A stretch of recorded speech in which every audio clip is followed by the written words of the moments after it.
Hey, hey, hey. Hey, hey, hey. Hey, hey, hey. Give me a second, y'all. I'm getting my thing together. Here. Bow, bow, bow, bow. Let me get the stuff I need for the chat. Da, da, da, da, da, da, da. Ba, ba, da, ba, da.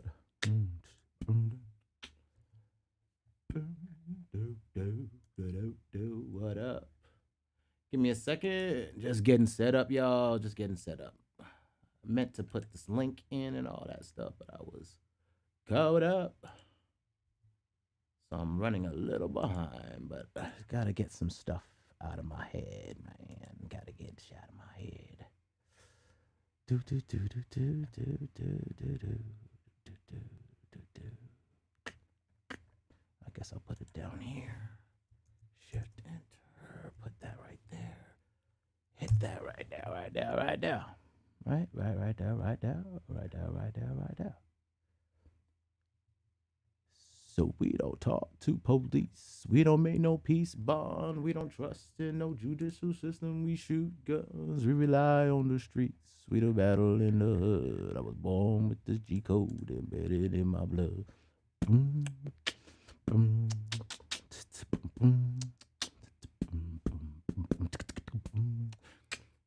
Just waiting for some people to get up in here. Scarface.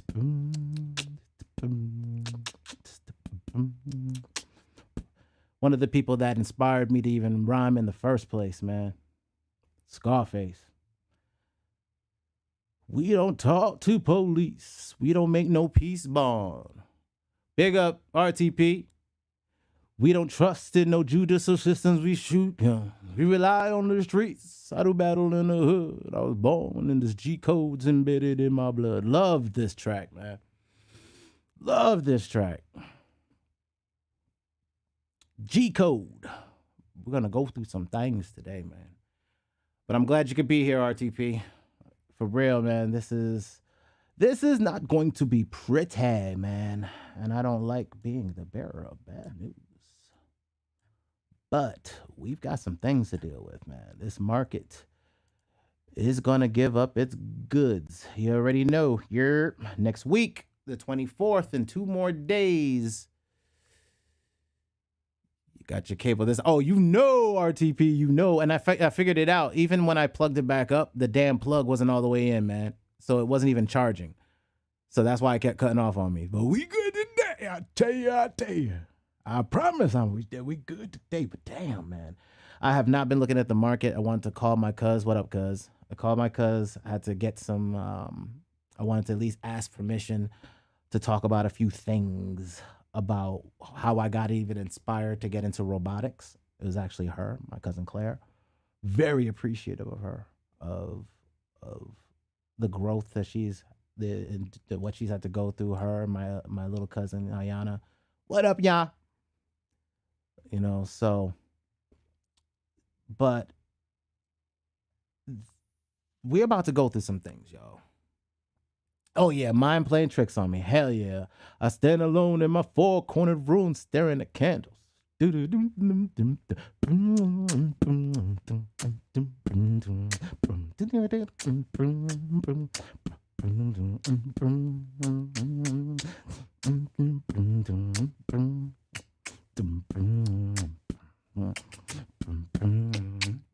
Oh man, that was a dope. Damn man, I miss tracks that just rode with the soul. Like just literally roll with the soul. That's what I like in my music. Like I don't really talk about it a lot because, you know, as far as like where a lot of my shit, like what I'm gonna do with my album this time around is gonna be different. But like I put everything, like part of the reason why, and I'm like Robert Kiyosaki, the reason why Robert Kiyosaki did the Rich Dad Poor Dad book was he was trying to sell his game, like the Rich Dad, the cash flow game.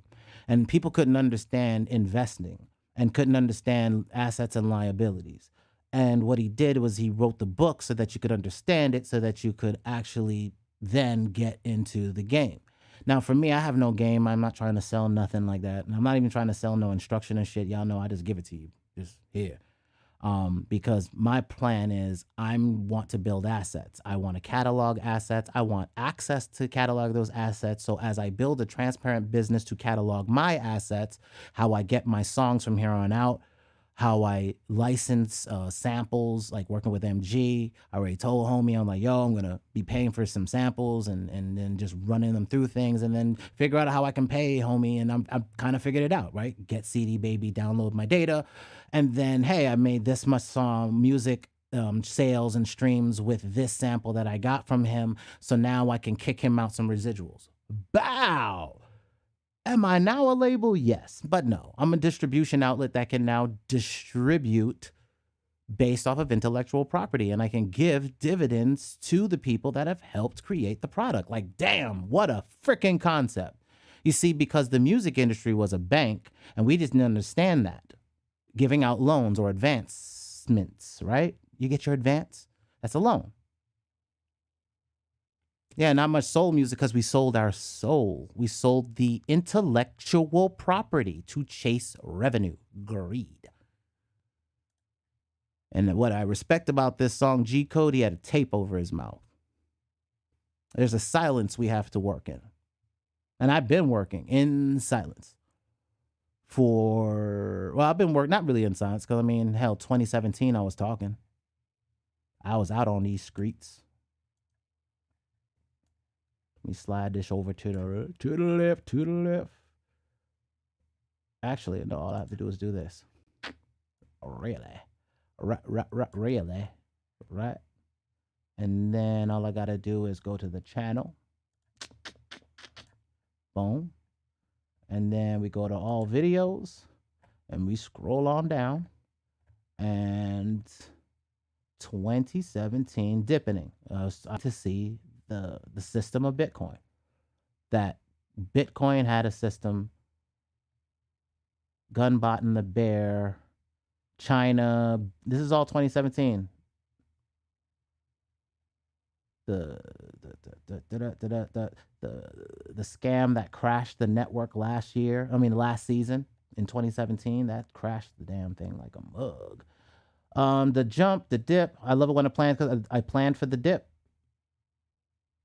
And then a January dip. See? Back here, 4 years ago, I was talking about a January dip.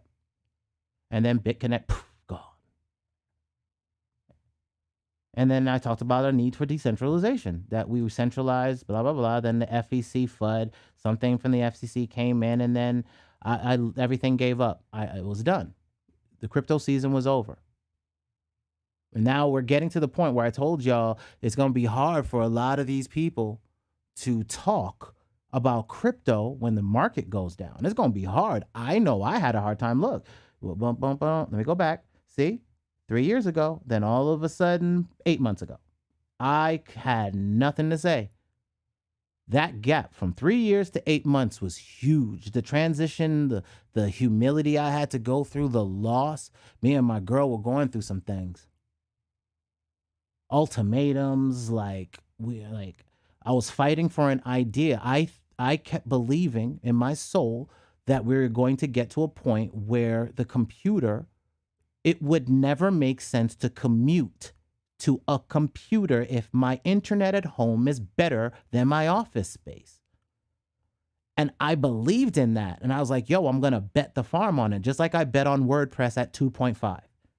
Just that I bet on PHP being the leading software that was going to run. Just like I bet on the that social media was going to be a more powerful force. Just like I bet on computers and the internet was going to take and destroy all physical mediums of magazines. Because I wanted to build a magazine. And that was once we were going to build something called Soulphonics, and that was going to be the magazine.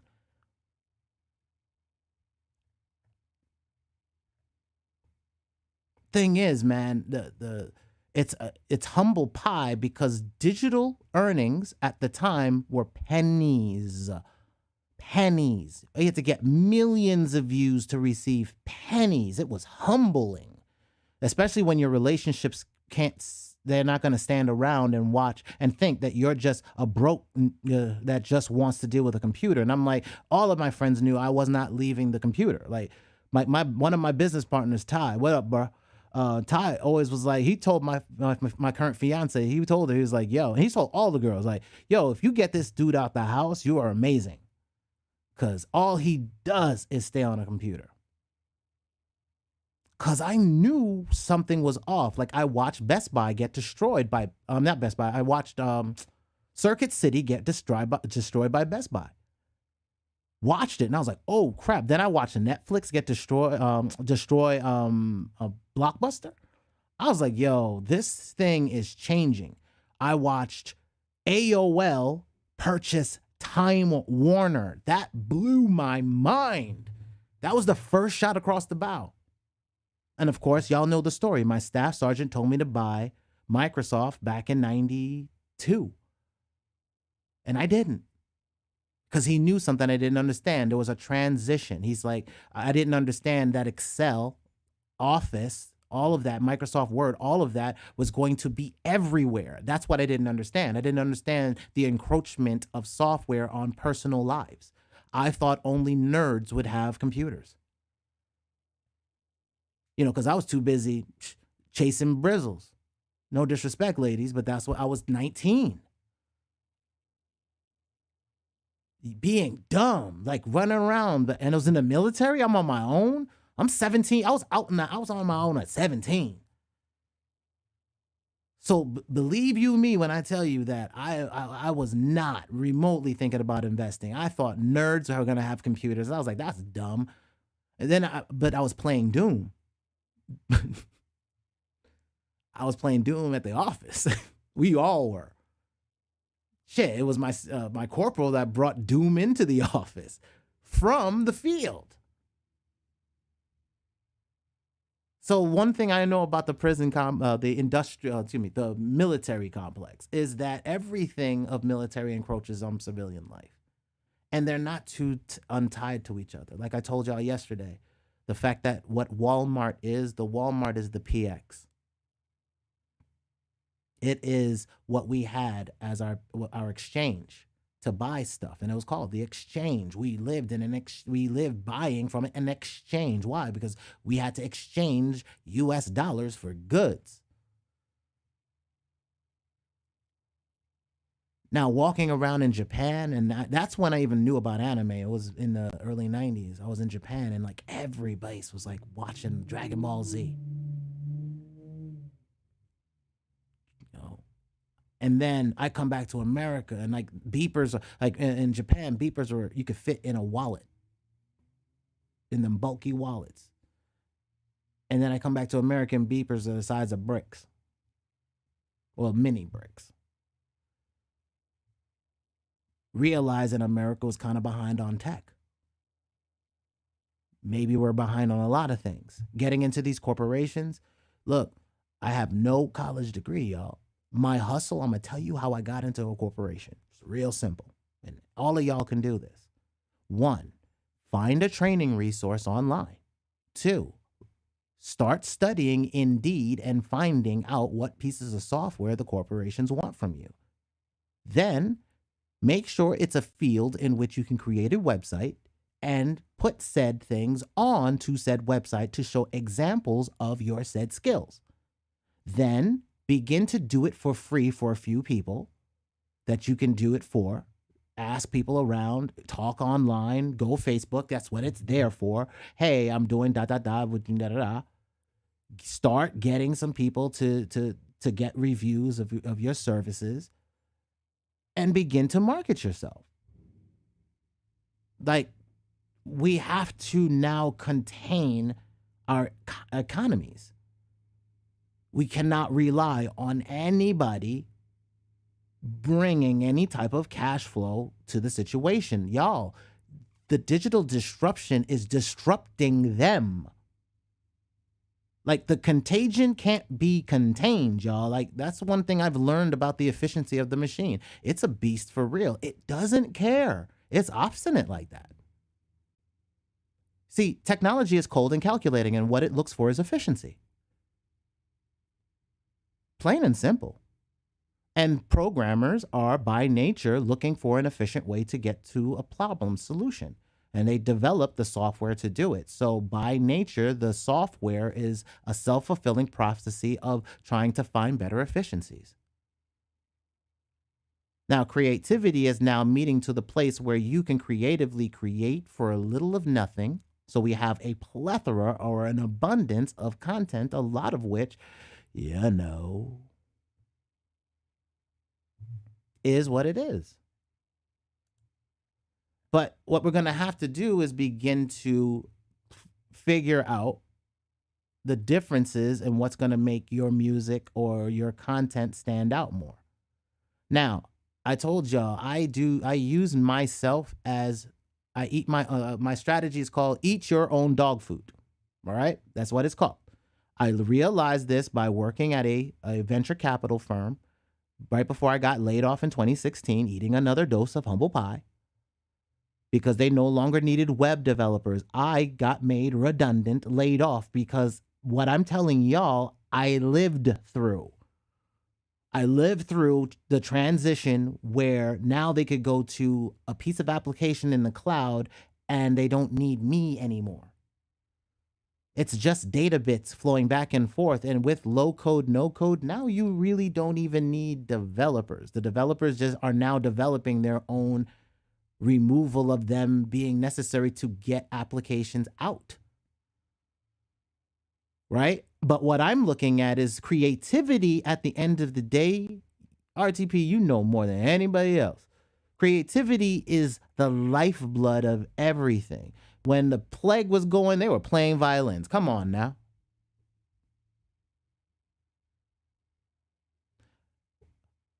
When I wrote my albums, I was going through something. My first album is not online because it was for the loss of my daughter and I needed to bleed everything out because I like I said, I lost her and her mother just basically cut me out.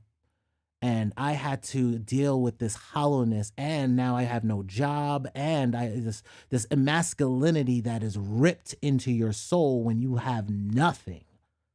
And the system's already stacked against you feeling masculine in the first place. So it's by God's grace, man, that you can even not try to take yourself out and be self-destructive and do the things as the kids we did, no different than any kid doing right now or any young man doing right now. So I respect every single young individual going through this damn struggle, man, because the struggle is real and it gets worse every generation. It's just the systems like these just have that innate fuckery about it. And plus it's defective because corruption is corruption. Absolute corruption corrupts absolutely. As long as the palms can be greased by the Senate. Rome's still acting like Rome. And we just watch Caesars get stabbed up all the time, right? They just get murdered in the stage of public opinion. To be left impotent, right? But how does that help us, right? Because we're still dealing with Rome. And we're always going to have to deal with that. Doesn't matter what situation or how it changes or whose face changes to how we have to pay taxes towards. It doesn't change. You're still going to have to pay taxes. So we move on. We have to think about commerce, y'all. And that's what we forgot. We forgot to create commerce. Entry point, exit points. In 2004, when I left Citibank, private bank, where clients net worth $5 million and up, I left because the banks started tightening up and I saw that they were going to push us more into development and I wasn't prepared for that because I was going to get fired anyway. My boss who hired me got fired. And I watched and I was like, okay, that's how cold and calculating technology is. So rather than you fire me, let me leave on my own. Then let me find this new thing called a content management system. Let me figure out what this is going to be, who's going to be number one, Can I find one for free that I can piggyback off of? I did. It was called WordPress. Then I went back to New York after my relationship fell apart. And when I was on the edge of a train platform looking at a express line and thinking the worst shit in the world to do, because now it all compounded, right? I had my daughter gone, the mother of my daughter gone, and the woman I thought I was going to be married to gone. All because I could not earn because I believed in tech early. When they say early adopter, I'm the worst one. I'm the one that bets the farm on it. Then I came back, now being a developer using WordPress. Hold on, this spammer just jumped in here. Let me get rid of this. Bum, bum, bum, bum, bum. Out of here, fucker. There you go. So, and I'm going to change this so that only people that are that are subscribed can even be a part of the chat in the first place. But anyway, as I was thinking some crazy stuff, one thing I could not do is I couldn't do that to my mom. That woman is a hustler. And the reason why I even knew about investing, because one of her patients taught me about investments, told me about how much she told my mom to buy communication shares. Look at my portfolio, Mabel. Look at it. That's what she told my mom. And my mom looked at those shares and then bought them. And when they got split up, they became T-Mobile's, Lucent Technologies, Verizon, Sprint, AT&T. That's what I learned. I learned that you need to buy businesses. It was the 80s. It looked like the pictures I showed y'all. Here, for those of y'all don't remember. Hold on. Bronx in the 80s.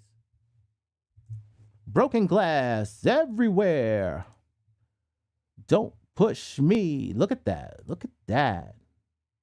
'Cause I'm close to the edge. I'm trying not to lose my head. It's like a jungle sometimes. It makes me wonder how I keep from going under.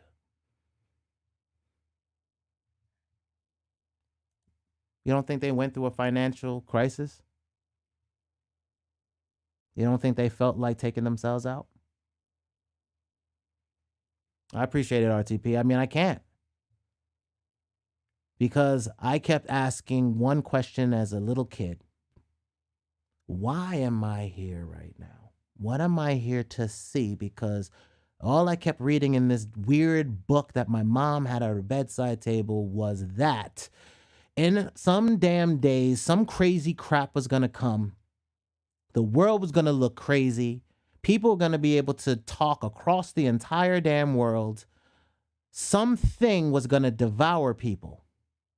And this system thing, everybody was going to be tied to it, and they were not going to be able to buy or sell without it.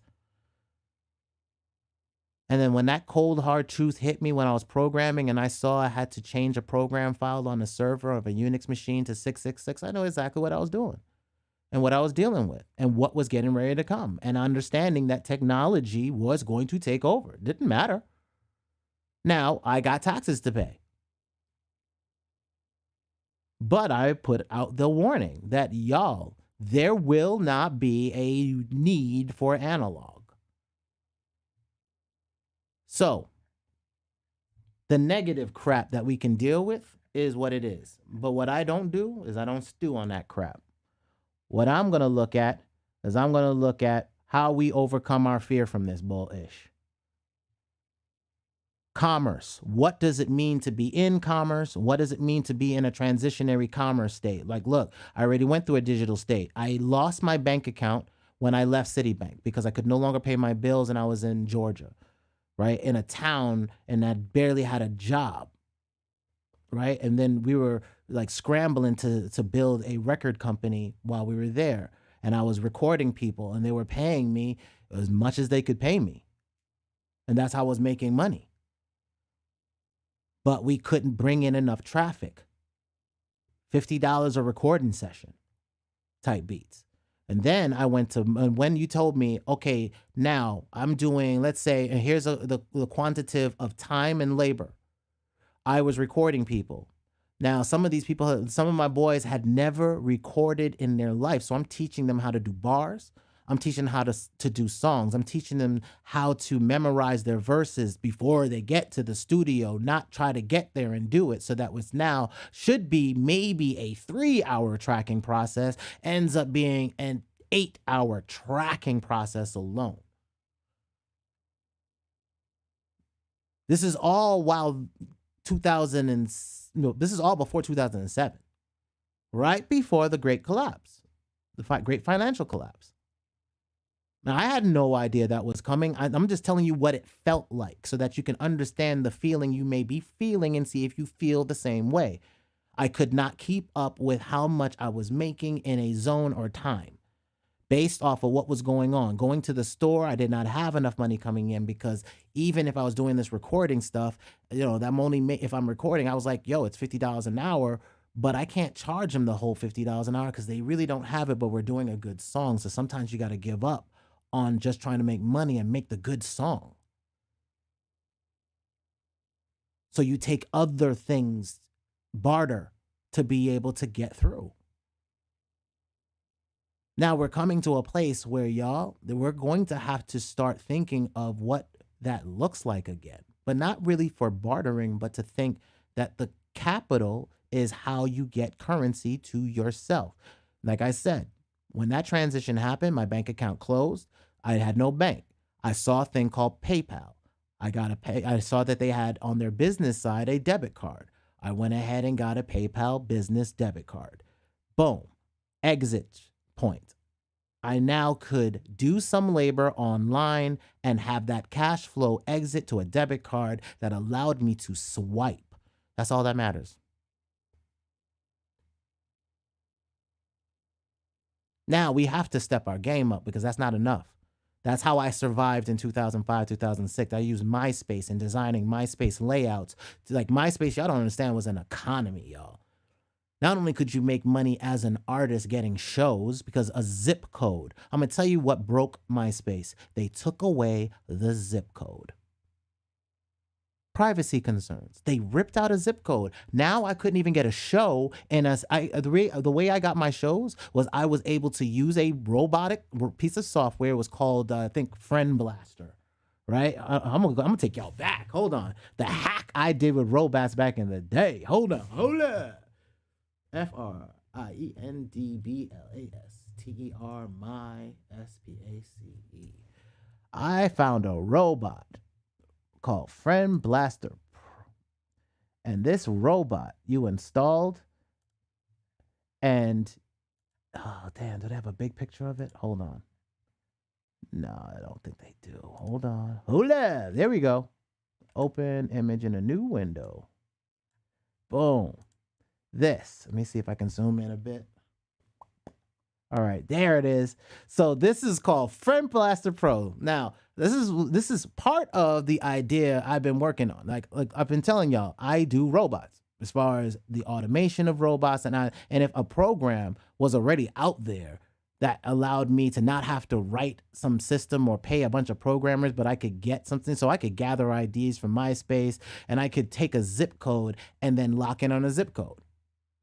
Right. And then now I could sit there and get an audience in an area and then book shows and sell tickets. Like that was liberating. And then I had another business on top of it because I was designing the MySpace layouts.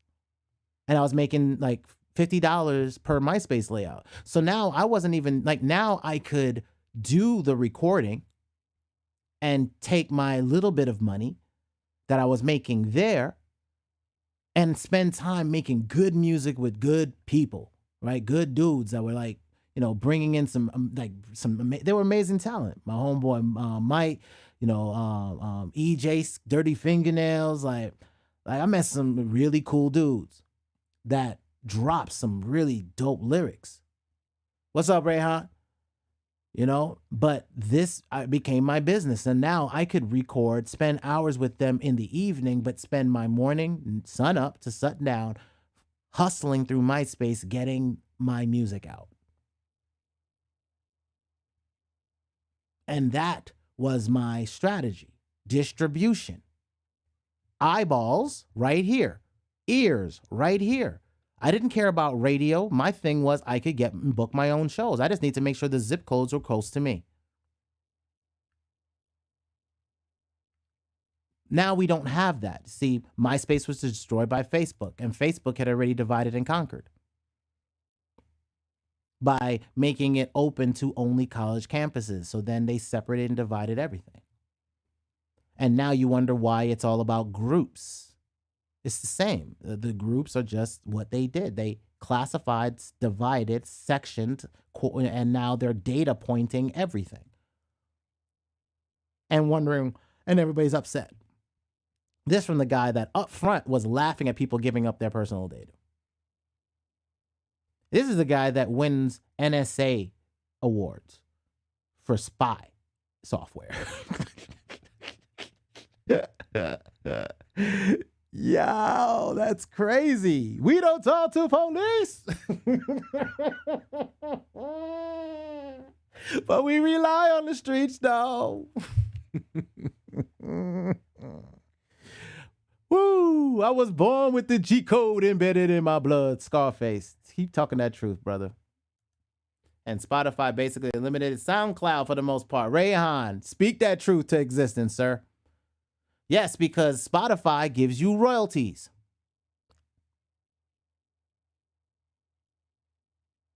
Yeah. As far as data, yes. Data sets, data points, data warehouses, data libraries. They even tell you they got data warehouses now. Hold on. Data warehouse.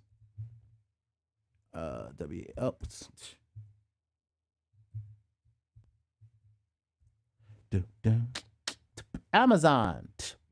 You can just pay for it now yourself. You can do your own make your own data warehouse.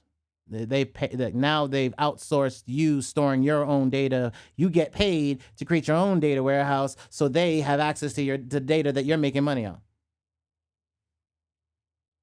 Right? So the thing that I want to show y'all is something that I felt in 1999. My homeboys from Queens know I said this ish, and I'm saying it now. I told them back then, the music industry is a wrap. In 1999, I stopped giving a damn about the music industry as it was, because Napster proved one thing. I could circulate a verse on an instrumental made on my computer and get ears. Rap and rap. And ain't that all that matters, y'all? I think I like the fact that MG uses cute and clamorous inside the tribe. We forget that it's just that simple. What does radio perform as a utility? It is only ears.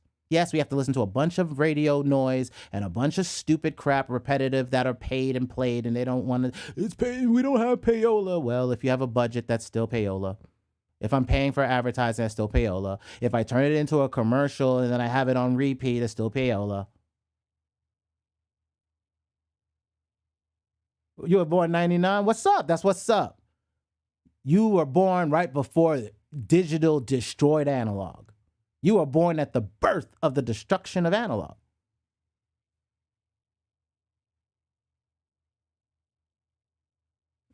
Pirate Bay. Damn right. I was using Shazam as a network to pirate my own music. Y'all, we are pirates. Corporate flags are pirates. We call them logos now, but they're pirates. You can use it like Hilton and put your family name on it, and it's everywhere. So that's branded with your corporate or family crest. Let's stop playing cute and clamorous. The crests just stopped being lions and started being words because they simple like that. We made beautiful shit. These beautiful crests and heraldry that you'll see in the Moorish Empire. Stop playing. But we're not going to get into that because Rome is dealing with Rome. And we have Rome things at Guan that we have to deal with. right? Because we have to have commerce through this entire ish. So now what's my baseline? Royalties are my baseline. I can't have no hopium because I can't, like, y'all, I look for clients. And last year I was working with venture capital firms for multiple years. And when I was dealing with taking care of my mom, who was going through a mental condition with this Alzheimer's, you know, I had to lose all of my clients now because I don't have time. I have to take care of somebody. I have a life to take care of now, a life that in her head still feels functional to her. Great delusion type beats.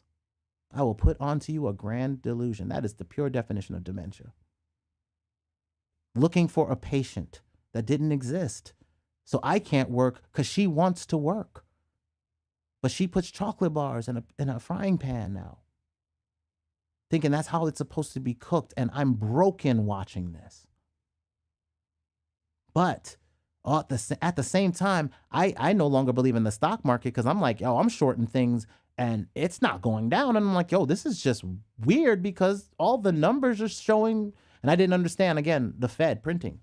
I didn't understand printing and what it meant and how long they've been printing and what it would mean at the cusp of when they stop like they did last time. Even in 1920 through 1929, right before the Great Collapse, yes, same. And another scammer, and I'm going to delete you. Fuka. I lost faith in the job market, to be honest. Rayhan, there is no job market.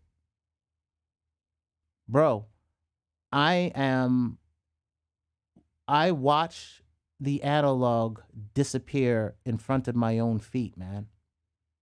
I watched me being able to walk into any company and say, I can get 60 grand and then turn around. Like I went all I had to do was learn Photoshop, put my resume out, and I could make, because at the time it was like 90,000. And that's what I did to reverse engineer what I did to get a job. I'll just rewind real fast.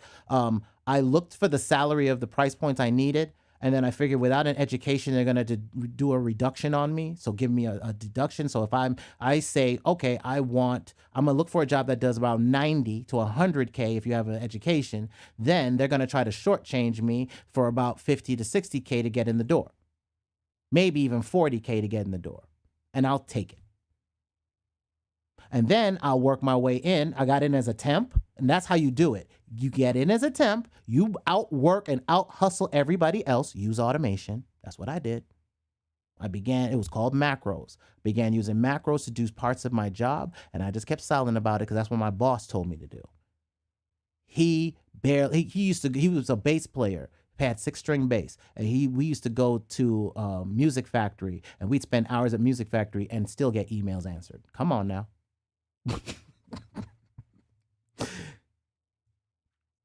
I already knew, and I was like, yo, he's doing this at corporate. And I'm like, yo, that's the corporate race too.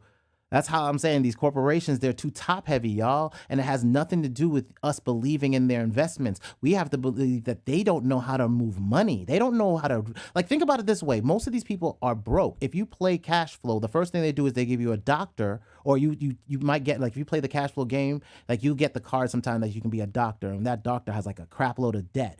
And you realize that they are, quote unquote, living on a prayer, for real, for real. They're living on credit.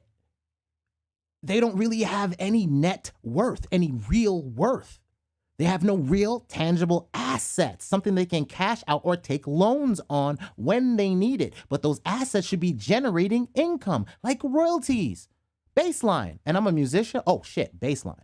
Now my dad couldn't do this because it wasn't there for him. But I have a company that I can now, CD Baby, go, and I am not paid by CD Baby. I get no money from CD Baby. I'm just telling you what I'm doing because I'm transparent like that. And I need y'all to be able to see that these labels can't do anything for you that you can't do for yourself, which is get you ears and eyeballs. Ears, Spotify, eyeballs, YouTube, Instagram, TikTok. And you get paid for all of that in CD Baby. So one, done. Credit works like karma in that sense. Yep. So this is the automation thing. I've played it before. I mean, the thing is that what you have to look at is really scalability, right? Business at scale. It's not just doing business. It's now how you scale it, because you have to look at your limitation of time. You have the same 24 hours as everybody else. All of us have the same amount of time. And what I learned was, look, my boss, and this is where I got it from. When I was working at Canon, the reason why I got the job was not only because I had WordPress, a content management system, so I could build the pages they were looking for. So I had the keyword in my portfolio, my resume. I had a website that showed that was Soulphonics. Soulphonics served a dual purpose. It served me having a portfolio of my stuff, but I could also take on private clientele. So it served a dual purpose. I could now, hey, do you have a portfolio? Yeah, this is it. It looks like you're taking clients. Yes. So I put the client's work on there. You have to be self-employed. That's what I learned with Rich Dad Poor Dad. You're either an E, an employee, an S, self-employed, a B, a business owner, or an E, an entrepreneur. And that's true. His book was real talk. His book was real tizzle, like real tizzle. I was like, oh shoot, then what sector am I in? Oh, I'm an employee. No, wait, I'm self-employed, because I move from job to job. If I don't like a job, I don't feel like I'm respected, and I make you a whole bunch of money, and I don't feel like I'm gonna get a raise with all my automation, I take my talent to another company. And I figured that was going to be the thing, especially when the person that used to take me back and forth to work, since they decided in their infinite wisdom to move deeper in Long Island, making it even harder for me financially, making it real easy to make a decision to go back to Georgia. Because I'm like, y'all not even keeping up with inflation. And I'm now, the reason why I got hired, I was doing their catalogs, government catalogs, to sell copiers to the government and their state contracts. So like schools and all that other stuff. Right? Each contract was generating maybe about $100,000 per year per client. I only had one. I had to do the first contract. It used to take 3 months. And with automation, I figured out how to generate the PDF they needed. So basically, I needed to take a spreadsheet and turn it into a PDF with images and description and all that. So I built a database in MySQL. I used Dreamweaver and a couple programs, the company now that holds Wappler, and I built out a little something to hack together something to build out this catalog and generate the PDF. And then they made millions off of it. They still using it today. Did I get a raise? No. And I left because I already now knew I had all the ammunition I needed to know that I can generate a piece of software, it can generate millions, and they're not going to care with their 5 years behind ass. All corporations are 5 years behind, y'all. And when we get in there, they have too much politics to actually be efficient. Too busy trying to be Hollywood, gossiping, talking about all the bullshit that's going on in their lives that nobody cares about, not getting the work done because nobody cares because there's no ownership in it. It's the only answer to where we are heading right now. Right now, we're getting back into the place where people got to freaking earn. Like, look, y'all, as a people, we were on government assistance, correct? Yes. Why? Because it was a bamboozlery to do what they need to do to separate the home. Okay, great. We got that. Now we learned from it, right? I came, I saw, I conquered, divide and conquer. So now we've got through that. We figured the jugs, and now we're changing back to what we were. Commerce. Okay, if it don't make dollars, it don't make sense, because you still got to feed your family, and you still got to give taxes to whomever's in charge of the quote unquote landmass that we have to reside in. We still got to eat. So I still need to be a mariner. I still need to be on these ports. I still need to be handling commerce. And commerce, CurrentSea, CurrentSea is our current sea. Whatever you're navigating, however you can plot it, as long as it's repetitive and you can show a repetitive, transparent process to it. Have I not done that with how I chart? Chart, navigators. Let's not talk Moorish, be more ish. Be more shit. Be more of it. Understand that there is nothing that they can teach you anymore. And that's not to be disrespectful. It's just to understand that you've been taught a lot. Their jugs was really good. They got some good game. We really believed the jugs. Like, we came off like these boats and ish. For real, for real. Like, that they got us good. So now, all right, so what? You got gaffed. So what? Wake up. Let's move. How do you make cash flow in a situation? Do you have a port of exit for capital to go on a card to swipe for now? And you can worry about all the other stuff later. Whatever decides to be the currency, whoever Caesar is going to be Caesar. I got no time to deal with that. I got business to do because my family has to eat tomorrow. Your family has to eat tomorrow, not next week. So I tell you what I can and say, hey, the market still ain't give up the ghost yet. Hold cash if you can. Stack cash. Begin to build up your residuals. We've got time. And you don't need me for that, but I'm building something for that for myself, and I'm looking to scale it out. I already showed you the software builder. I'm using that tool.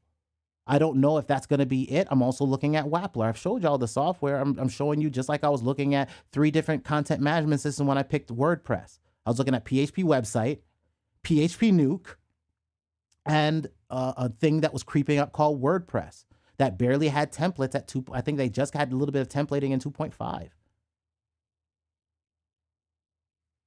I want y'all to eat. Like, yo, I don't need to sell. I'm not selling you shit for real. I don't have time for that. I don't have no books. I don't have no videos. I don't have no training resources. I'm just going to tell you what I'm doing to earn my residuals. I'm going to begin scaling that up using automation. Here are the tools that I've been using in automation that I'm going to hook together through APIs. You learn APIs, learn JavaScript, learn HTML as baselines, because even if you want to do the whole damn NFT thing, good, picks and shovels, my people. You don't need to invest in cryptocurrency. You can earn it. So what? Convert it to US dollars, swipe it in Coinbase, they have a card. Or Gemini, they have a card. Or that one over there, they have a card. Or Robinhood has a card. And then, right? Come on. We just got to stay out of the way. That's just what has been said. I'm going to give them music for their NFTs. You're going to pay me money, whomever you are, to give you the license to said thing. I'm just waiting for the platform that will track it and keep it cheap, because Ethereum, y'all are tripping on that $100 transaction cost. Like, no, I'm not buying something for $20 and paying $100 in fees. That's so stupid. That's dumb. So parts of this decentralization crap ain't ready yet. But it's coming, just like the internet wasn't ready when I saw it. And I was like, yo, this whole GeoCities thing and being able to host free websites, this is kind of cool. But GeoCities failed to be able to turn a profit when no longer its speculators and venture capital firms were going to invest in it. I had to figure out what was the demise of the thing I found beautiful. They kept destroying everything I found beautiful. Shazam, I found beautiful. They destroyed it. Napster, I found beautiful. Destroyed it. They don't want communication direct, but then they let Spotify loose. And you're going to give me royalties? Oh. And now TikTok's Chinese, and TikTok's giving royalties. You need me to say that one more time? I'm going to say it real quiet. And TikTok is Chinese, and the Chinese are paying royalties. Okay. Now, getting back to our neighborhood, Bradley's friendly neighborhood special broadcast. Look, fiat is fiat is fiat is fiat. As long as it converts to royalties, what do I care? And that's still physical. That goes to a PayPal account. That goes to a bank account. That bank account can pay for this meat that keeps doubling in price because gas keeps doubling in price, because resources keep doubling in price, but we're not invested in resources. We're invested in pet rocks, graphic images of pet rocks.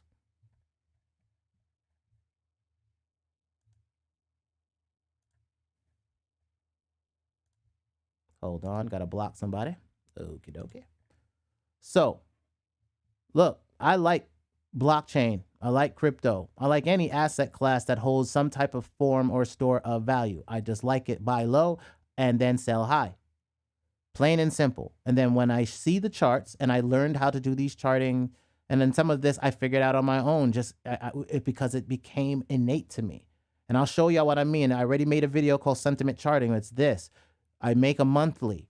I then draw purple lines. I make a weekly. I then draw blue lines. And then I can now see when I go on the daily where the hell this might play out at. That's the sentiment. I don't need to care about it. When it breaks up to the upside, it's a big jump. When it breaks down to the downside, it's a big drop. Plain and simple. It's just the averages. I don't have to invest in hopium. It is what it is. Right now, if you're underneath a 100-day moving average, a 200-day moving average, you're in a bear market. Doesn't care how we feel about it. And that's just the beginning, because the fear has not set in. Now, I'm going to talk about something, and it's true to my heart because I had a homeboy that passed. Suicide is real. And the rates increase at the loss and the size of its loss. And this leverage, we've got people that are putting their homes on it. They're going to lose marriages. Families are going to be put on the street. This is not going to be a fun situation. I do not see any joy in this. And greed, yes, we can all talk about the greed, but at the same time, I do not revel in suffering. That's where my message comes from, is I'm trying to buffer the suffering. Now, there is a truth that I've had to deal with. November was our top. I wanted more out of it. It did not come. This is the total market cap. This is not Bitcoin. Bitcoin does control 40-something to 50-something% of it, so it controls the tides. But fear runs amok regardless after a halving cycle, because everybody came in on the tail end of this. And that's why I was telling y'all through June to chill out. Don't go chasing after it. If it's some September time, don't put no money in there, because it's going to come back down. You're going to get it back at June prices. Just wait for it. I promise you, back in January, in January, you're going to see it back at these levels again. Where are we? Y'all, September, August, June, right? Let's go to Bitcoin. Let's actually use Bitcoin, right? Here's the pump. There's the June level right there, right? When I was telling y'all, right around June, look where we're at. I said we'll be back at those levels again. And we're not done, because, again, the halving cycle, there's a November dip. And where we are right now in our economy, let me pull up our economic numbers, because that's important. Because this is what I've now learned to put into everything that I'm doing with trading. Because this is why I quit trading the first time, is because I did not have this information. And that is the economic data. Where are the pockets? I got a pocket watch. Where are the pockets? Where are we? Well, we were here in November at 7.5. We are now here in November of last year at 6.9. Where is the money going to come from to continue to buy the dip? Especially with margin being as high as what it is. I can't use that no more, so I'm going to have to get that off my thing. But look at the margin of how high margin is. Look at where margin was at the last little recession we had back in 2008. Look at where the margin was in 2001 before the financial crisis. You see it escalating higher highs. That's not a good sign. It should also mean, look at the dip. Boom. Look at this dip. Boom. Look at this potential dip. And this is debt, credit on the market, still hoping for it to go up. Hedge funds, margin, look how high it is now. It wasn't even tracking. Now it's on the books over here now. This is the shadow stats on what inflation is. And our inflation numbers, if you calculate it properly, will be over 10% or 15%. Oh, yeah. But the thing is that when it comes, Rayhan, it's going to hurt everyone.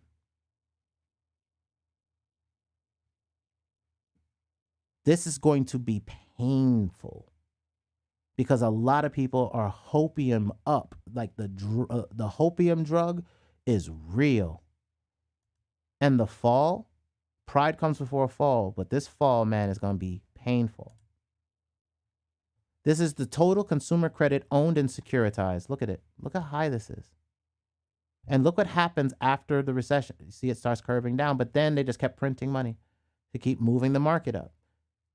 And they're probably, like you said, don't fight the Fed. But the Fed has, if they try to kick this can one more time, the fall's going to be even bigger. Like, man, when you start looking biblical, like talking about the world will look on and say, oh, how the mighty is fallen and become desolation and the habitation of devils, like evil, mean-spirited people. People don't even like working with people. The meanness is real on these streets. The isolation has done something to people's skull.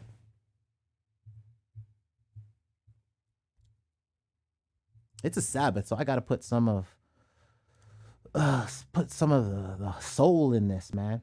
Patience, anger, true cause of the public's anger. Anger mounts. Anger boils over.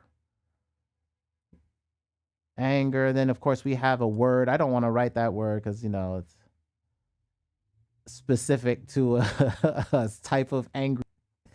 But, you know, just like, let's say assault.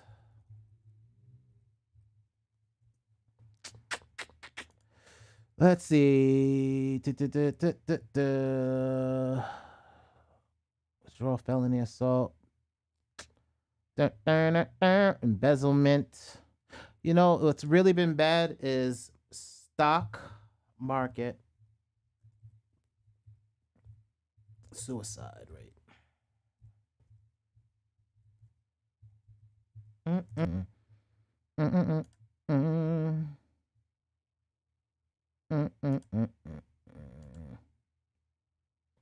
This thing is laggy today. Come on now. I miss hugging people. Yeah, man. I mean, the thing is that we're here we go. See, stock market crashes links to higher rates of suicide. 1921. They talk about after the crash, psychologically, how many people just lost it. And that's why I said y'all need to look at the Great Depression and really study it. Some of the biggest economists or have been out on the street really talking about these things. You know, and it's a sad situation, and that's why we've got to now be more in taking care of people, psychologically looking out for people and making sure that they're okay. Because we don't know what somebody's going through. We don't know where people are. And we have to be tangible about that. So when I look at the market, and I have to say, especially if let's just go to Bitcoin because we're playing in its zone since it controls the network. This halving cycle controls these fluctuations for some, parts of the reason. And after a halving cycle, we're going to have a supreme dip. Now, Bitcoin was built a special kind of way, which was as long as Fed printing was happening, speculative investments would siphon into it. And when people stopped doing that, it would fall out of it. So Bitcoin did not do the pumps it was supposed to do at the end of the year that I was expecting. But the dips have severely pulled the market down. Now we have next week another dip week that typically happens at the end of the halving cycle. And that will lead all the way to February 1st, which should be the baseline. Now, between here and there, I can tell you right now, the drop in the amount, like look at Bitcoin right now, total market cap inside of all cryptocurrencies is currently 7% down. That's huge. It's ridiculously huge, right? The orange commander in chief, right? So we've got 6% down, which is going to cause, of course, Bitcoin to pull down because Bitcoin's going down, right? So we got 4% down on Bitcoin, total market cap down by 6%. Our Bitcoin shorts are up by 15% because we're doing 3x shorts. Ethereum, of course, is going to go down with Bitcoin. Bitcoin controls the tide. No matter how we want to feel about it, Bitcoin controls the tide. It's the one that controls the market cap. If people are fearful in Bitcoin, it's going to pull itself out. Now, my worst case scenario and why I needed to talk today while I was on my spirit was because y'all don't understand something. They just set the jugs and it hit me today. The jugs is y'all understand that they brought options to the stock market. Bitcoin options went to the stock market. Y'all, the stock market's closed. How do you transact with those options if your brokerage does not transact until Monday? You've been sitting at home watching, pulling your trades right now, and they're not triggering till Monday morning, y'all. So when I tell you the chart, I follow the seasons of Bitcoin, and I tell you the narrative and the news fits the dip. I am telling you what's about to happen before it happens, and I'm telling you the scenario that might be the major cause of it.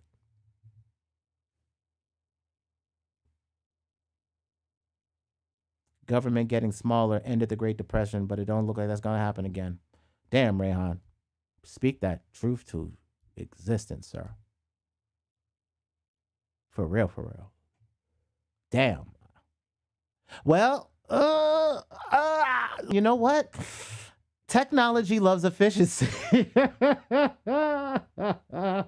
And decentralized autonomous organizations defuse the need for my trust in your ass as a senator. I can vote on things remotely.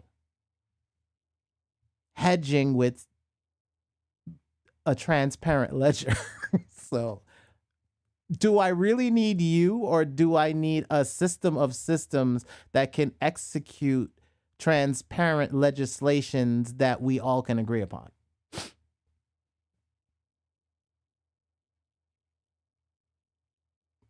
Right? Because again, Blockbuster was usurped by algorithms. Doctors are being usurped by algorithms, the automation of everything, which also leads to my talk, which is on the docket, is the automation of everything. And one of those things, security guards are getting automated. Like, we've got to deal with some real tizzle. Like, everything on the planet is getting automated. Like here, introduces autonomous security patrol robot. It has smoke bombs and a detachable arm. Right? And then, immersive, you put out this right here, right? And then I remember that Spot got guns now, like Spot robot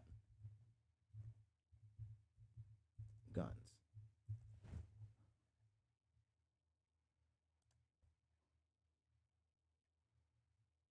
Right? Boom. Using a paintball. Ha ha ha. It's funny. It's a paintball gun. Tow. But I can have a lightweight weaponry using even lightweight bullets like graphene. Are they gonna make graphene bullets? I just hit my spirit. Hold on, y'all. GRAPHANE. Yeah, graphene. I know I spelled it wrong. Because that would be lightweight. That would be even lighter than bullets. You're remarkably thin and strong. It's enough to protect from a bullet. Can you make bullets out of graphene? Experimenters were able to witness graphene's deformation when a bullet impacted the layers. Dun, dun, dun.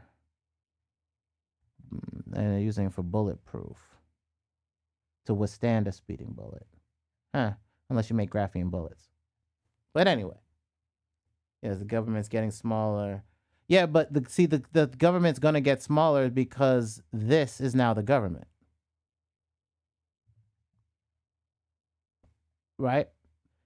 Even as a soldier, like, y'all, I love my best friends were in the service. Some are still in the service. Some have retired, and they're amazing servicemen. My future brother-in-law is a serviceman, so please don't get it twisted. But we also know that technology moves down, and at some point in time, the military is going to be usurped by everything that can fly faster in the sky. The pilots are not going to be pilots anymore.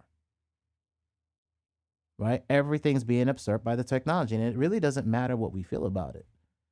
But at this point, we got to understand that all of this is the digitization of everything, the automation of everything. Security is automated. Warehouse is automated. Truck driving automated. There's even now, they've even gone, it was a freight rail system. Because they're even FR.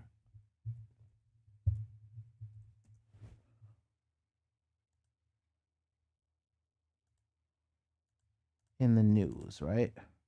I just saw it.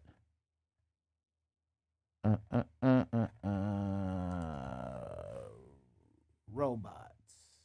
Autonomous. Right? Should be autonomous. There it is. Found it. Battery operated railcar. So I can now ship these things on their own. Oh, iRobot? Yeah, iRobot is this one. iRobot is Sophia. SOPHIA is iRobot. Images is Sophia. Here's Sophia. Sophia is on the Cardano network. That's why I told y'all I was looking at Cardano back in the spring. That was the only reason I was looking at Cardano. And why I purchased it at like 50 cents. Because I was like, well, I'm going to keep an eye on the network that got Sophia, who gets paid taxes by Saudi Arabia. So there's already precedent for a robot getting paid taxes. Sophia, citizenship, Saudi Arabia. 2017, social robot, Sophia was given citizenship of Saudi Arabia. You know, United Arab Emirates type beat. And now she also is Grace. And in nursing homes, you know, the elderly. Right? Sophia Grace in the news. Sophia Grace nurse. Oh, nope. Wrong. There he is. Meet Grace, the lifelike nurse robot. Healthcare robot for COVID-19. That was 2021. Makers of Sophia the robot unveiled a human-like robotic nurse called Grace. Right? I'm like, look, this is all these transactions. Movement is a transaction. iBlink is a transaction, or statements going back and forth of a discussion to something is a transaction. We are moving into a transactional economy. Plain and simple. Like Facebook is a transaction. You give up your data and they sell ads so that you buy things. But now that philosophy of printing money is over, so you can't buy things anymore, and now it costs too much because they've made things too expensive because there's too much money. So as all this stuff ripples back down to reasonable prices, we'll have a price adjustment, i.e. their great reset, which they they came out and said, we didn't say it. The Great Reset with the Economic Forum. The Economic Forum said that. The World Economic Forum said there was a Great Reset coming last year. And transactions they've been telling us they want carbon credits. Right? Carbon credits are in the news. Carbon credits focus of MU expansion. Why price of carbon credits has tripled in the past years. You should buy carbon offsets for your air travel. Australia to recognize carbon credit from new sources. What are carbon offsets? So that's another word, offsets. Offset. Good gracious. And if in your line like that. If you're trying to win your line like that. Just find on your thing. Spotlight. Like this.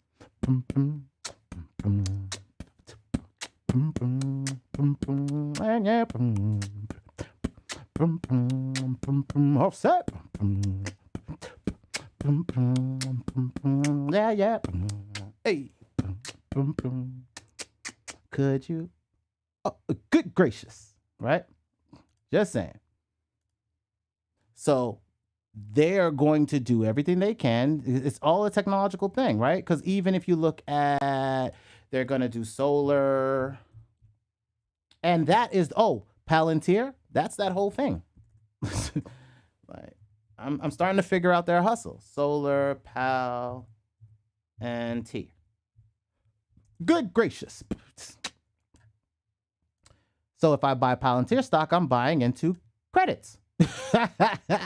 So when this market shakes out, I'm buying back. Come on now. Stop playing with me. Record installations, blah, blah, blah. And then blah, blah, boost profits, blah, blah, blah. Right? Where are you, Palantir? I know I saw something with you. Somebody said something about you. Also need to think about some zinc. Also got to look into some lithium. Once the dip happens, I'm going to have to look at that. We're going to look back and say, damn. Yes, sir. Yes, sir. Solana taxes. Damn. Yo, I'm saying everything, y'all, is transactions, right? And that's why I'm just looking at it like this. Like, at some point in time, somebody, and one of those is like, look, I'm going to show y'all some shit. Like, hold on. Let's go with Audius, right? Empty my bank account. And going on in the bank. Going on with the bank. I like. That's why I'm getting my music ready, y'all. There's multiple outlets. And can you shut down a decentralized system? Or would you want to? Or are they going to invest in these systems and slowly buy them in? But now you own the tokens early. Right? So, and some of these are doing NFTs and trying to link content and all that stuff. And that's cool. Also, we're going to have to come up with our own stuff. And a good portion of that, again, is just put your damn shit up yourself. Go put it on CD Baby, or if you're going to do TuneCore, put the $29 version so that you get all you can eat as far as every, you don't have to pay again. You shouldn't have to pay anymore. Pay one time, and it should be legacy that you get paid. And then that locks that in. Now the only thing you got to concentrate on is because that's your distro. So there's your distribution. Now the only thing you got to do is get eyeballs and ears. Utilizing whatever skills or whatever is the attention of the moment. What's hot, right? Google Trends. Google Trends is your friend. We're going to do some growth hacks, right? Google Trends. All right, let's just see what's going on. What's important to people? Taylor Swift and the World Cup. So I could literally use the World Cup, right? Literally use World Cup footage with my beats. If that was my thing, if I was into that, or if I was into football and highlights of football, and I made a sports channel. I could now create a sports highlights channel that, because I like sports anyway, I do that. Or if I want to create a business channel with business highlights and use my music.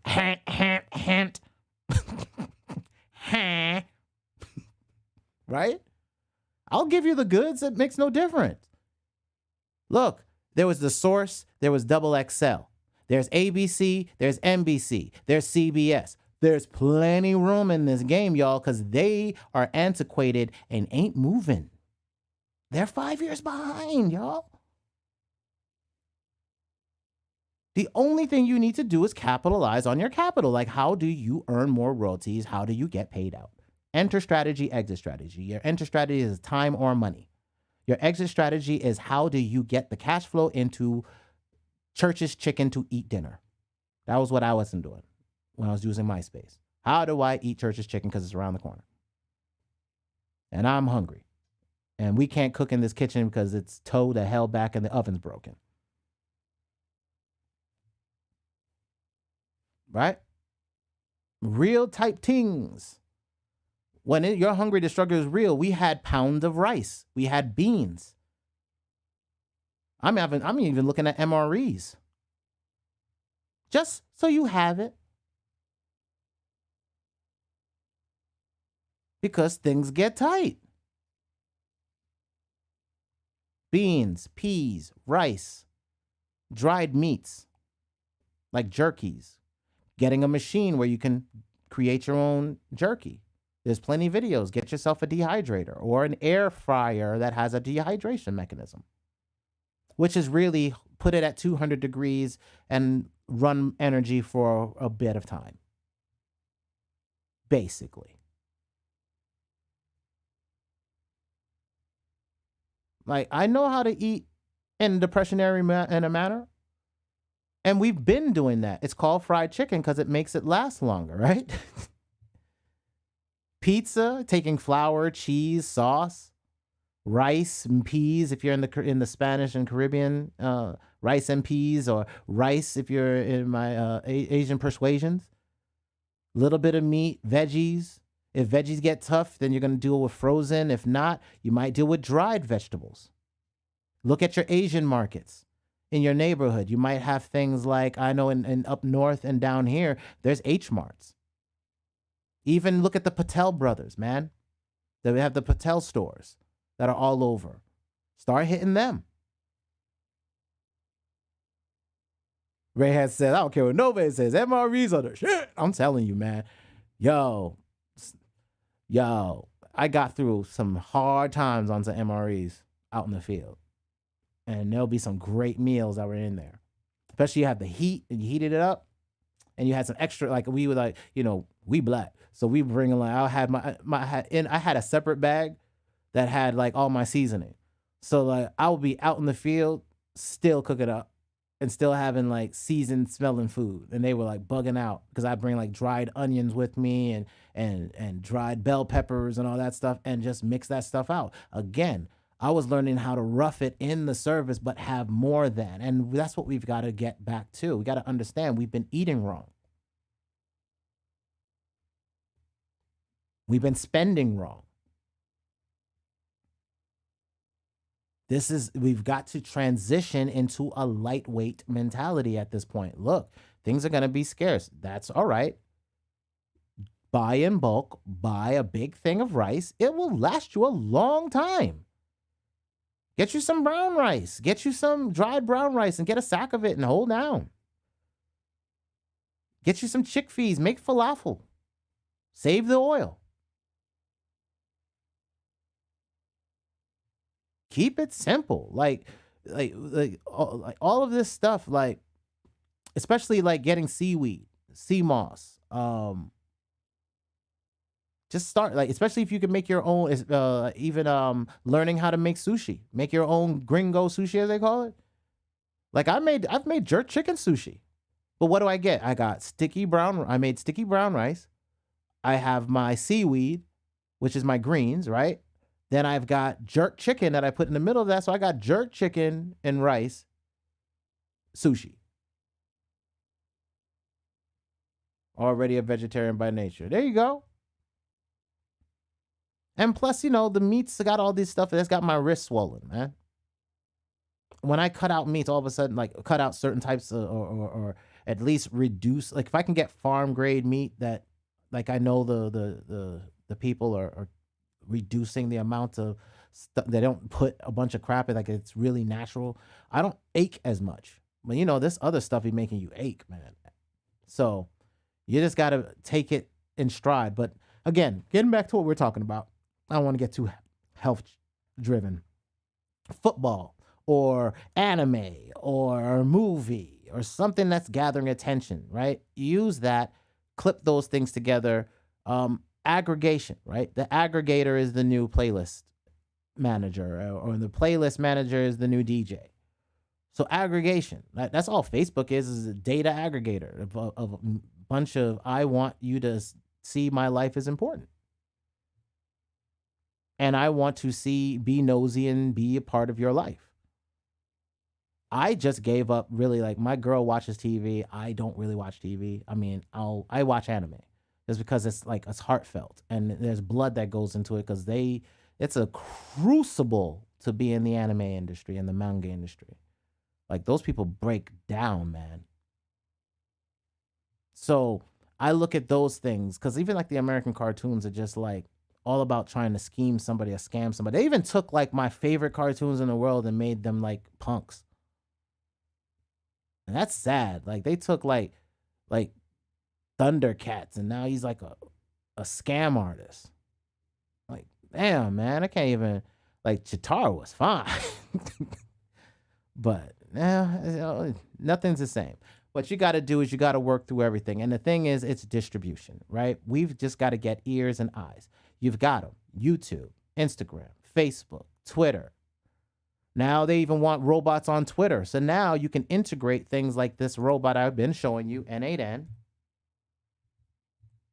and help speed out your marketing.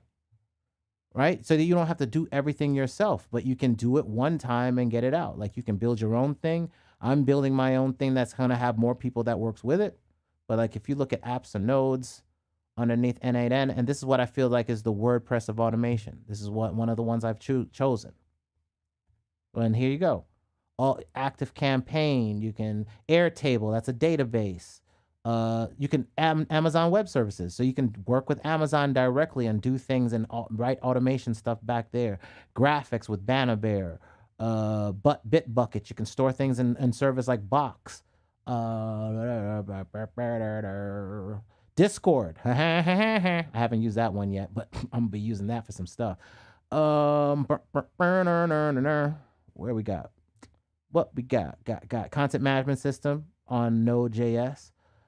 Too complex for me. Gmail, Google Calendar, Google Drive, so storing files, pulling them out. Google Tasks, so you can even create your own little project management stuff using Google Sheets.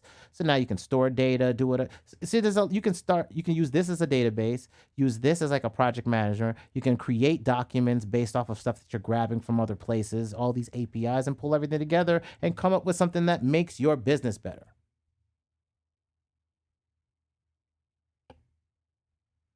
Kid goes, Teen Titans Go is some BS too. Yo, tell that truth. Talk your ish. Damn, they turned everybody into punks. And have it linked to your builder. Yes. Have everything linked to builder. Yes, sir. Everything integrated. Yes, sir. I'm even looking at, check this out. I'm going to go one more step. Let me tell y'all a lesson in databases, okay? There are spreadsheets. All right. So spreadsheets is Google Sheets. So when you look at like Excel. All right. Hold on. EXC. Hold on. Yeah. I know how to spell this and I'm going to get it right. There we go. And then this opening images right here. So now I want you to see something right here. Here's a spreadsheet. And in that spreadsheet, you've got your lines and your columns and everything else, right? Now I want to show you what's called a GUI, or graphic user interface, that works. Hold on, I gotta open it. There it is. That works similar to a spreadsheet, but now you can actively work with a database. right? So here, I'm going to bring this over. Now you can see this is a database. This is a MySQL database. I was working for a client. Skip this version for now. And let's see. So if you're down, so now if you look at a database, you'll see here is this. And if I open up comments, you'll see, what do you see? A table. That is what a database is a table that can reference another table. So I can say, this is this ID, and then go to post ID and pull what post it was. So this comment post ID is for this post number 10. So now I can look for number 10 in post and pull that up. And those are the comments associated with this database structure. It's tying one table to another table, or a relational database. You relate one table to another table. That's MySQL, that's Oracle, that's all these big databases. Airtable, you're right. Well, Airtable is kind of like that. Yes, no. Airtable is a cloud version of MySQL, or a SQLite, or I guess a node-based database, or NoSQL-esque type database, right? Because there's SQL, a structured query language, and then there's NoSQL, or no structured query language, which is like JSON. So yeah, Airtable is kind of like that. So if I look, hold on, let's look at Airtable real quick. AIR.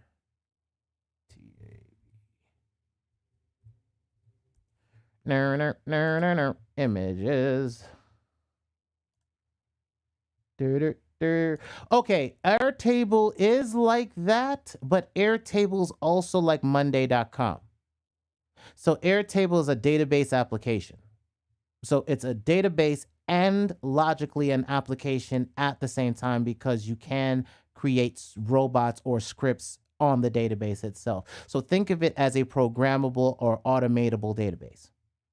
But MySQL is just a database on its own. It's just a storage facility for data. It really does. It can do some automation on the back end, but then it's another whole nother learning thing. It's like MySQL, but in the cloud, but it also has things like this where you can tag things and create these relations inside that are in the one place. So I can be in one place and seeing the relations like this, rather than it being in two different tables and me having to make another application like a GUI. So using PHP, I can create a graphic user interface that can tie those in a visual way. This is doing it all in one place. So it's the visual and the database at the same time. Yes, it's doing double duty, right? And one of those that I'm looking at, and I'll be upfront with you, like I'm doing it because it's attached to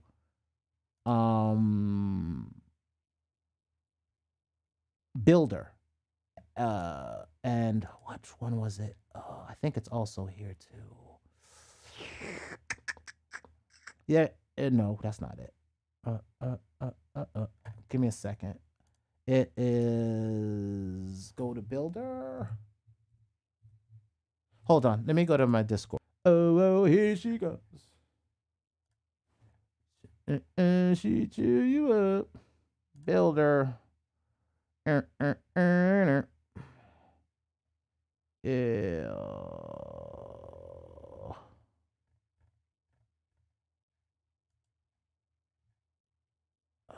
Where is it? It would be in, I think it's in integrations.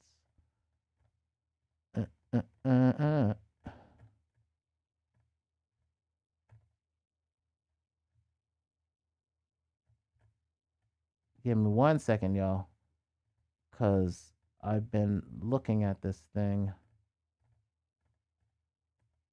Better yet, hold up. I'm going to go to YouTube, because it'll be on their page what the database was. BILDR, enter. Or is it just without that? There it goes.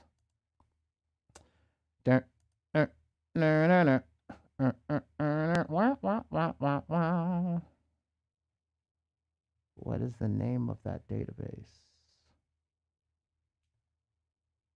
that they are connecting to? Airtable. It connects to Airtable.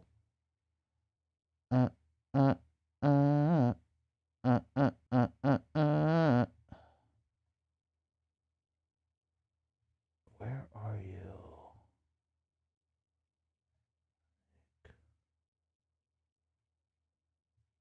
Stripe. SendGrid for email and text messages. Oh, you're killing me.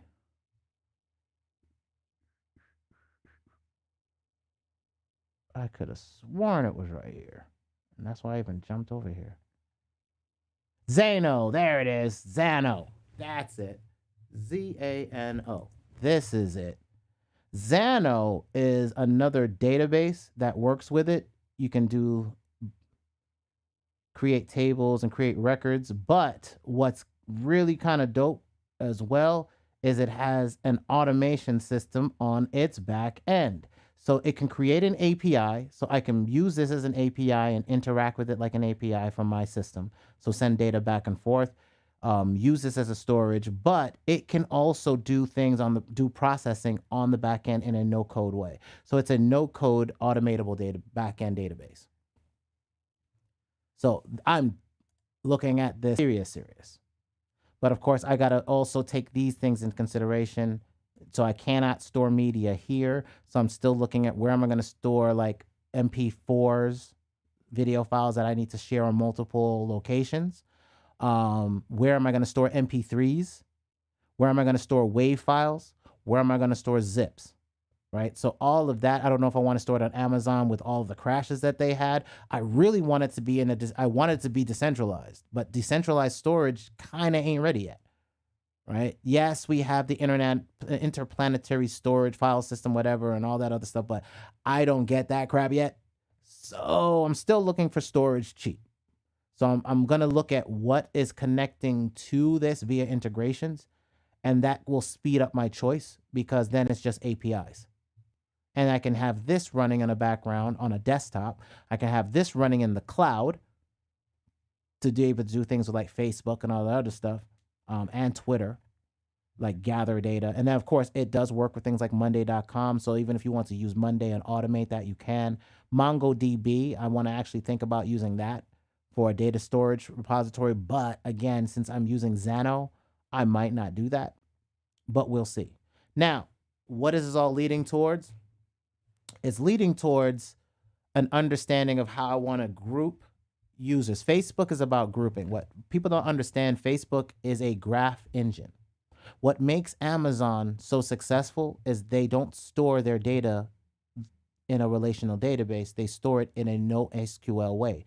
Data bits. So your copy, like basically why you create a relational database is you're basically do not want to store data. So let's say I had a category field. I would create a table of categories, and rather than saying the category name, let's say I had a long category name like the music of Beethoven, and that was the category. Well, now in the table, I'd say the music of Beethoven, music of Beethoven, music of Beethoven, and that's going to take up space because space was a premium, so you didn't want to do that. So this table was created, a relational table. So now you only put an ID here, or like whatever the ID of the table, and you now just relate it. So now you're only storing that little bit for the number rather than that whole word. That's what that was for. But with a NoSQL database, you're storing all the data over and over again. But that is because you don't know where you're going to store it, and you want to be able to scale up the application, which is what Amazon learned, that they needed to scale. They could not do it with a relational database. Just like Facebook learned. What they learned was to use graph engines like Google did. One I'm looking at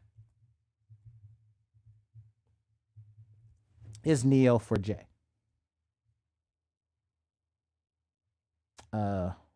Actually, I need to do this. Copy. Go home, make it a search word, please, not the .com. And that way I can just go to images so that you can see what a graph engine does. Right. Or here's a better representation of a graph. Hold on.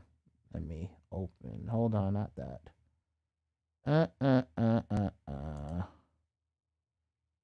Here you go. It's a bird, it's a plane, it's a super graph, right? This is a character in a comic, or it's also in a game. This villain or character, there's a hero. He's the enemy. That's the tie, or the graph.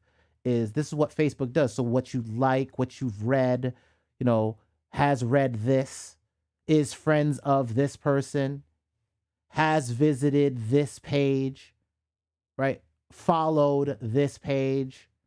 That's a graph engine. And that is the power of Facebook. And this technology is coming down a peg. Just like the relational databases did with WordPress and having a content management system, or a system that you can now template out content and delivering that content like blogs or whatever. Well, now we're going into, we don't know what the data structure is. So now to build these applications, we're going to be building graph applications. So if you're looking at where development is heading towards, graph apps are going to be the next journey in development.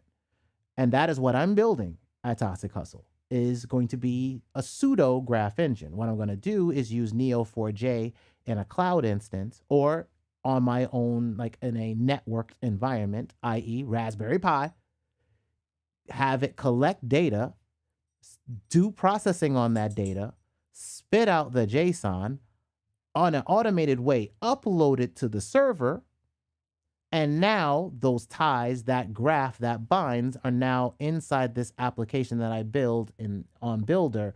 To now it acts like a graph. So now if a person makes a sale or makes a purchase, or they like something, or have listened to something a certain amount of times, now we can find music that a person likes, or who do you work best with, or all that stuff, to have a internal network of work.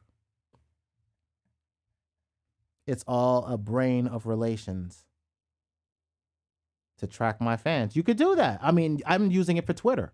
Like, what links did I post out? How many shares did those links get, or follows, or whatever?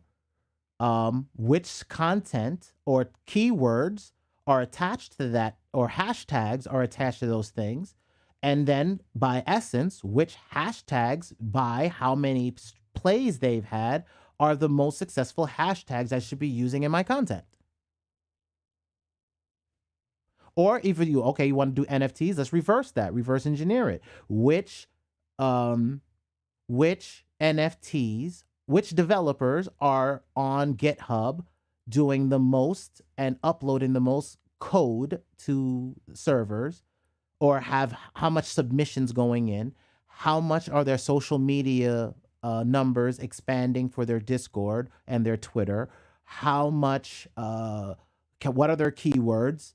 Look at Google Trends and find any patterns to that, piece everything together, and now I'm going to look at which projects I might invest in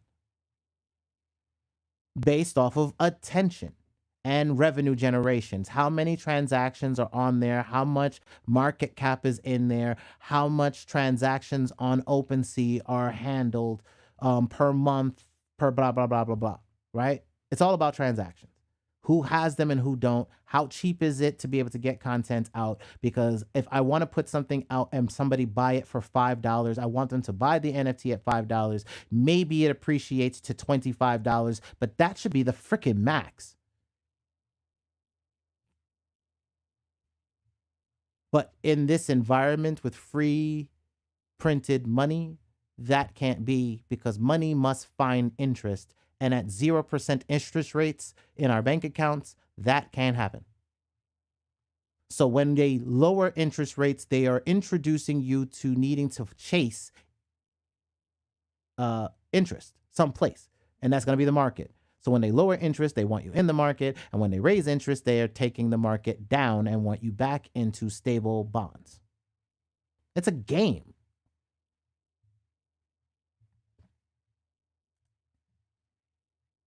Running the metrics on their trends. Exactly. So what I do is I'm just looking at what is the path of least resistance, because that's the biggest thing for any technology.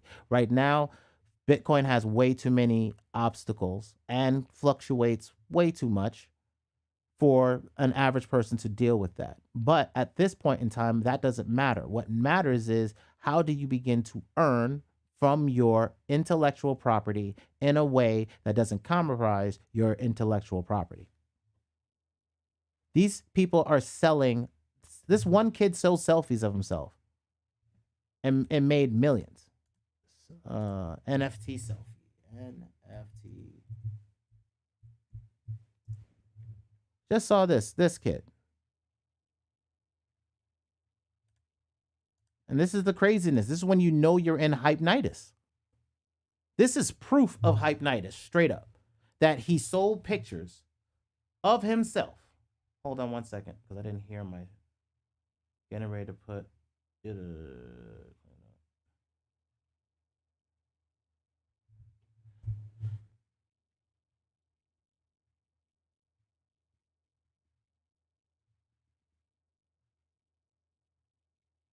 Hold on one second, y'all.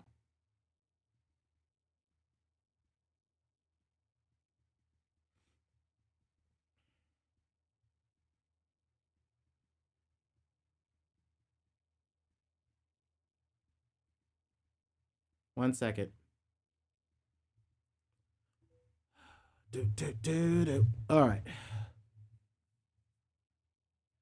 Oh, hold on. Let me get this sucker out of here. I'm gonna fix that for the next time, y'all.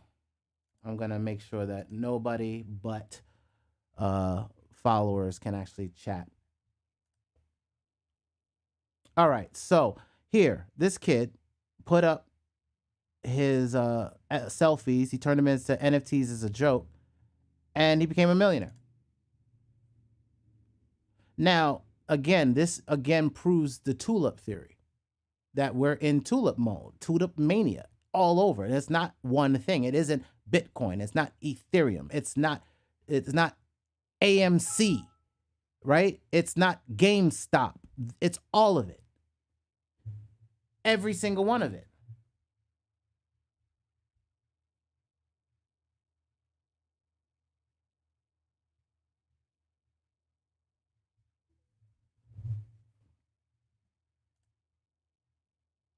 All right?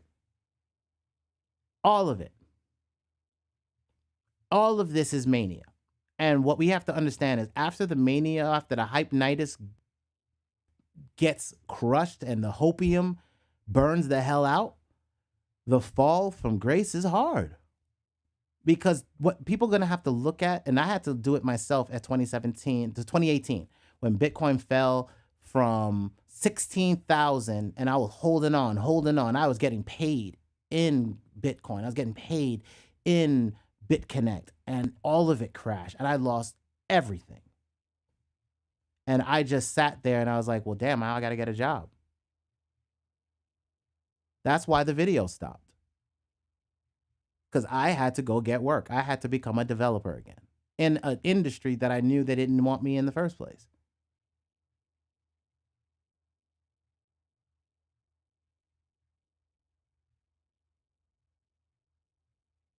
Tulips will die out if history serves me correctly. Rayhan, truer words ain't never been spoken, bruh. Tulips always burn out.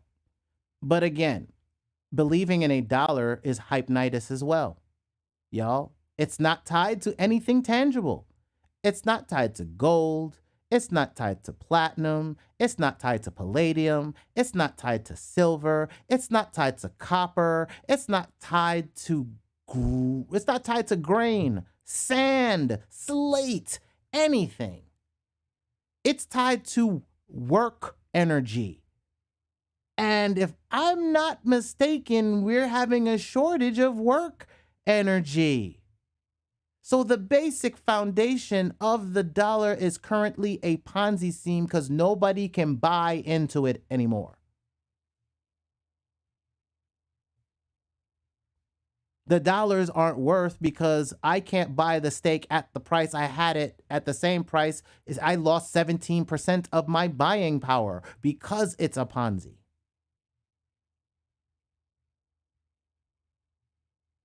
The high night is in your eye. It's down in the sky. Fucking cannabis, man. Man, I miss cannabis. He said some truth back in the day. For real. We are hyped up on gas. And it's a stanky kind. Stanky leg. It's got that stank on it. And when it crumble, man, it's not going to be fun. Now, the thing is that what I learned about 1929 is a woman who was a trader jumped out of a building during the Great Depression. That was a thing consistently.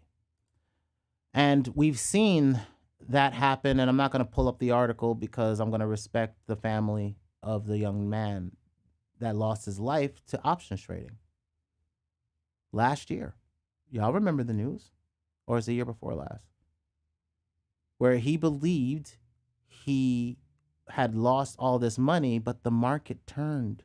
But he'd already taken his life thinking he owed hundreds of thousands of dollars, asking a question as to how he, as a whatever age he was able to have and rack up hundreds of thousands of debt.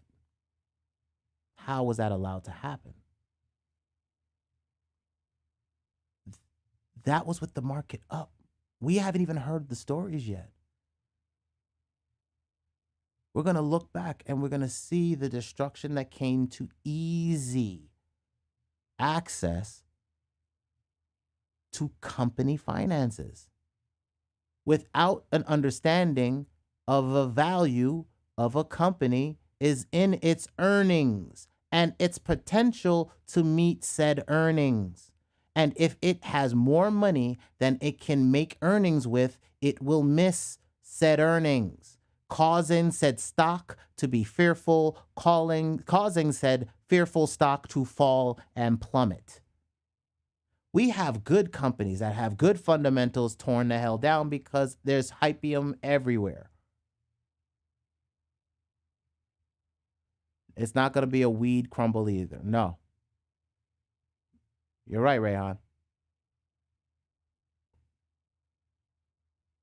Tulip mania has been my perspective this whole time. You're right, Immersive. Immersive, you straight up. But so is the dollar. Can we buy a stake at the same price point as we could last year? No. Which means our buying power is reducing. And I'm wondering if it's reducing by APY or APR. If it's reducing by APR, this is going to be real painful. Till we get some type of depreciation in values. My cousin and I were having that discussion about offloading properties now. Like I told y'all, I've been offloading stocks. Because I followed the insiders. When the insiders say they are buying again, I will be back in. But the insiders, our senators are doing better than us. Right? What was her name? Beating stock market. Ah, damn it.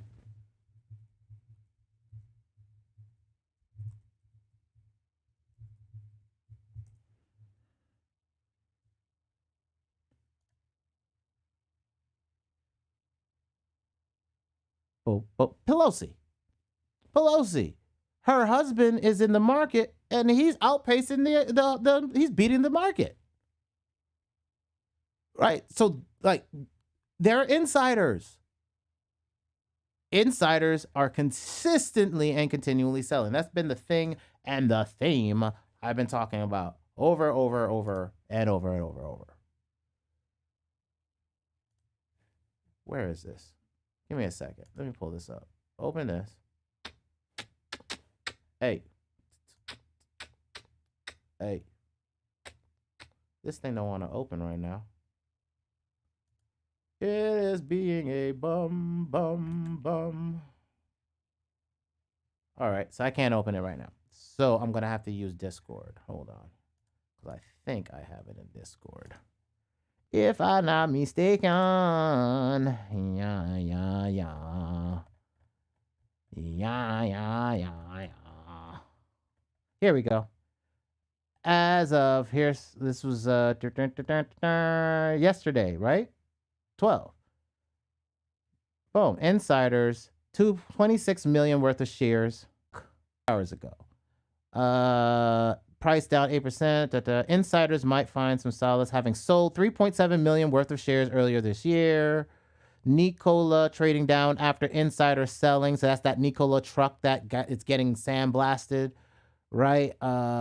Mirati Therapeutics hits new low after insider selling. That was 3 hours ago, right? So this is what we're dealing with. How in everything, and I do mean everything, are you supposed to be buying said dip with no money in said bank account? Like real tizzle. You can't. And they know this.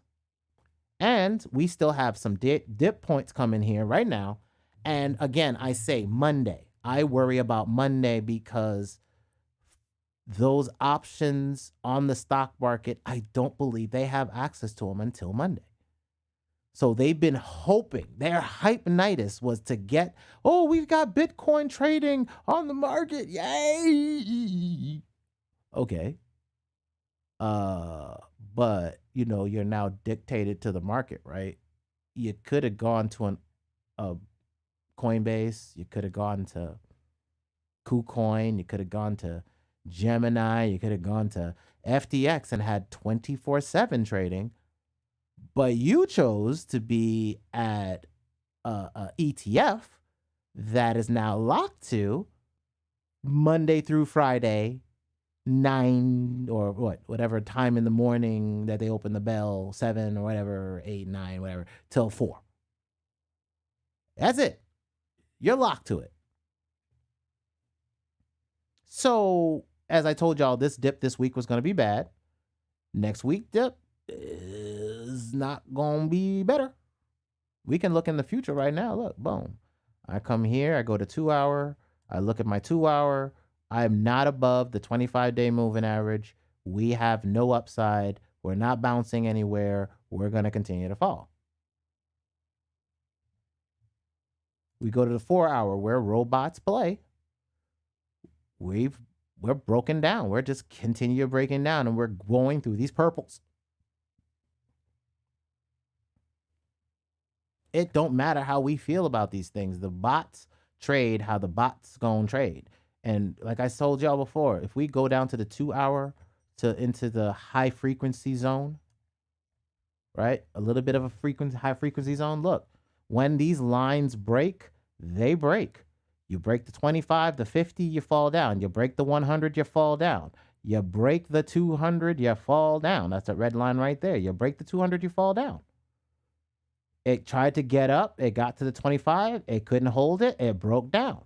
It finally caught the 25. It finally rose up a little bit. It started riding it a little bit and then crashed through and then rode up a bit for and then now trashed through again. Look at it. You can see it. Prow. It just broke through. Now you've got to wait for this to come down, curve back around, and catch this bottom. That's just how it plays. So you can see there will be some time before that happens. And this is in the 2 hour chart.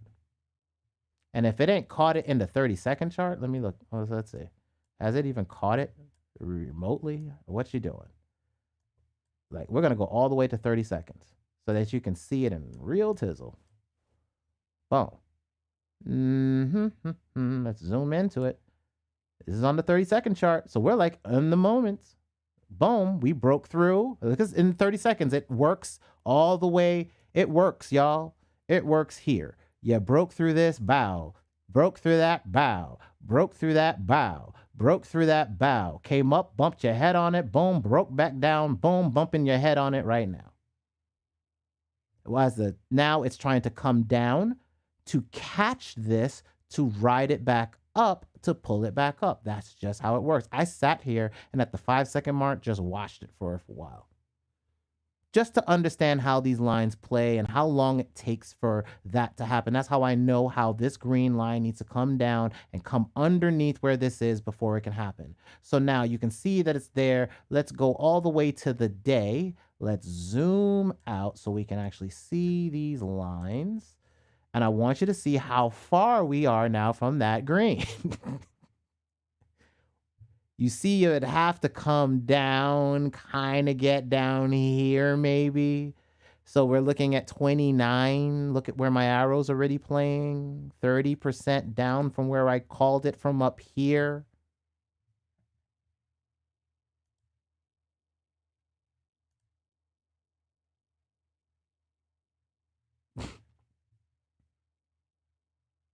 And I'm on the other side of that trade on my shorts. Because my shorts make it look like we're in a bull cycle. Let me get rid of some of all this stuff. It's a lot of the stuff I don't even need. I like it. Me like it, but it is a little bit of a cluster. Let's put this back on for my sell signals. I keep my VIX, keep my EMA up. All right, there we go. So now, if we're on the reverse of this trade, as you saw, I showed you Bitcoin. If we look at Bitcoin, we're falling underneath bear territory, underneath the 200-day moving average, bear signal. You need to be above the 25, then above the 50, then above the 100, then above that 200, and now you can say you're in a bull cycle. When you're underneath all of that, you're in a bear. Doesn't matter what we feel about it, that's just really what it is. So now, if I go to the reverse, or the BTC3X option play, which is me shorting the market or betting on the shorts on the market, you can see if we go back, we came up here, we bounced off of the 100-day moving average, and we're now above the 100, the 200, the 50-day moving average. This looks like a bull signal, right? On the reverse, which is what it is. Look, positive territory, positive VIX. We've got the spread in positivity on the reverse of the short of the Bitcoin play. I'm playing also reverse on the Russell 2000 because I'm betting against the Russell now as well. By using the TZA option. Right down here, if we go scroll down, TZA is the Russell. I got the SQQ, which is the S&P 500. So as the S&P, I told you once we broke down on the day, let's go to the day again. I told y'all on the day in the Discord, I said, look, if we break right here, and this is when I said it, if we break this and it comes down, it's going to fall hard. And I called it, right? Bang, we fell and we bounced right off that purple like I told y'all. The next line, my people, as you can see where I called my shot, we are going to go down another at least 4%. And 4% is down to the $42,000 range. Very depressing, yes. But again, I sold in December to buy low. We're not done yet. So it's only depressing if you're holding bags, wait for bottom, buy bottom with said bags, rather than holding bags and waiting to come back to said 42,000. Not financial advice, because who am I to say don't catch a falling knife? But for me, you trade. The CurrentSea, their CurrentSea is shaky. We've got tornadoes about to hit. And everybody's just, let's go out to sea. It's safe. No, let me batten down the hatches. In fact, let me pull my boat off the water. In fact, let me move my boat inland and wait for the storm to ride out. Let me pull my boat, my property, my asset inland, what I have left of my asset inland, return it, and wait for the storm. See, I keep it simple. I took losses in 2017. Did I hold? No. I sold some of it off. Waited for the fall and then bought a little schnitzel back in. And I didn't have much, but I knew enough to know from what I saw from the dips coming after January that it was going to fall even further. So right now, in 2018, I was making a decision to sell my Bitcoin. I made that decision right before February 1st when it fell even further. And then after that, I bought back in.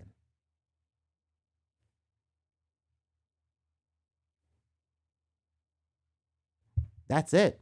Buy low, sell high. Buy low, sell high. When you see fervor, get out the market. Your profitability, and I show y'all, like, again, this is a simplicity in the methodology. Thankfully, Bitcoin just plays, wait, hold on, go back, Bitcoin. Bitcoin just plays weirdo mode, right? Here, let's go to the weekly. Let's look at this a little stretched out. Let's get some of my other charts out of the way for a second so that we can kind of maximize this a little. Right there. Boom. 2017 fall. All of this timeline is from 2018 on to 2020 before the next halving cycle. So, pump, crash, pump, crash. The point that it crashed from its trough to its fall is from here. Oops, Control Z. Oops, delete. Not this one. I want price range from here to when it bounced was about 58%, y'all. It lost over 50% of its value.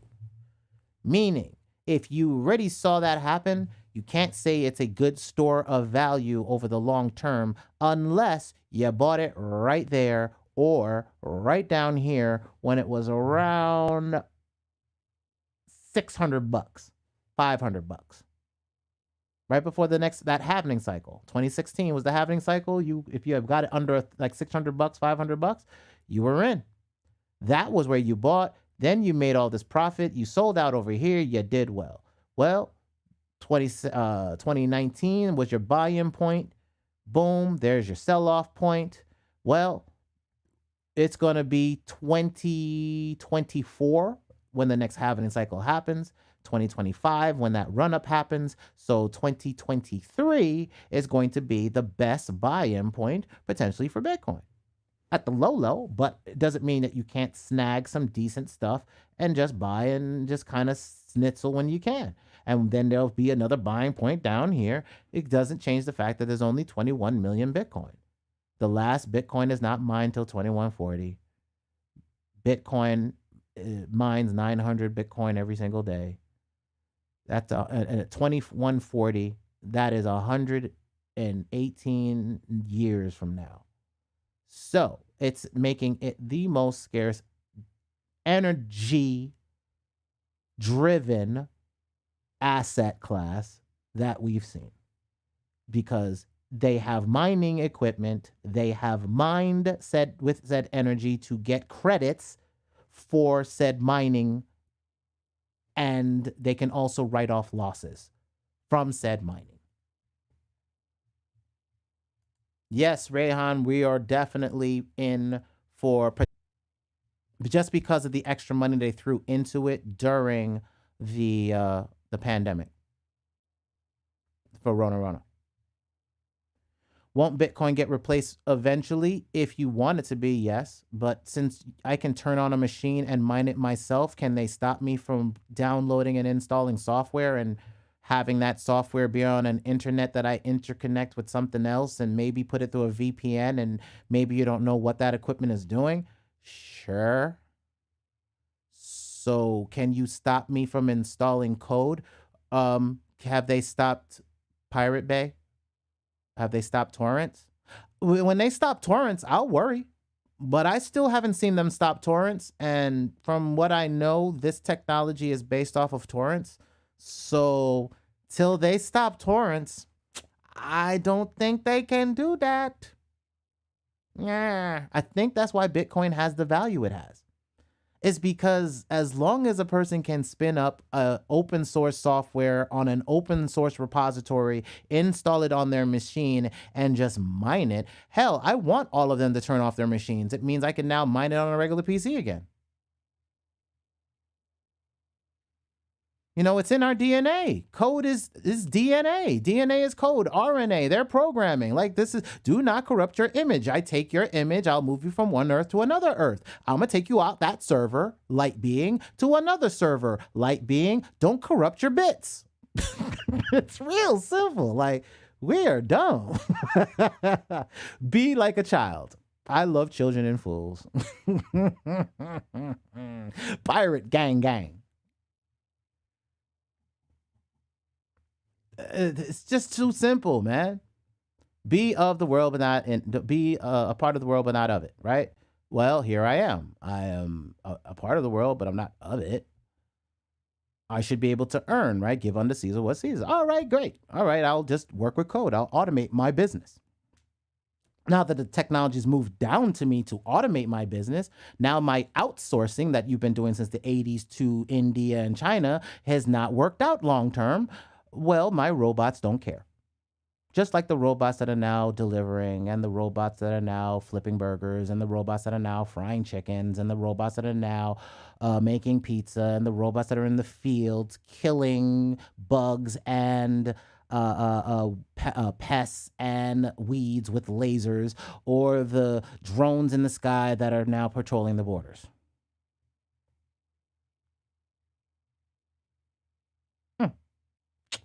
Just saying. I'm going to be a child. That's why I keep asking these questions to make sure it makes sense. You damn right, Rayhan. Don't worry about that. A stupid question is one that I ain't asked. And if I'm not going to sit there and say, well, you shouldn't be asking it, shoot. If I can't explain it, then maybe I don't know what the hell I'm talking about. I mean, like I said, I'm only going off of what I've lived through. I've lived through the transition where I had to physically walk to Kelly's services to apply for a job. I had to get a physical paper in my neighborhood to look at a classified to be able to find said job. I would have to get a yellow pages to look up corporate businesses to call them at their desk and cold call for positions. Then the internet came and I stopped that shit. I used Craigslist. That was my entry point to finding jobs that was using a keyword. And then I only had to search for the keyword and do that.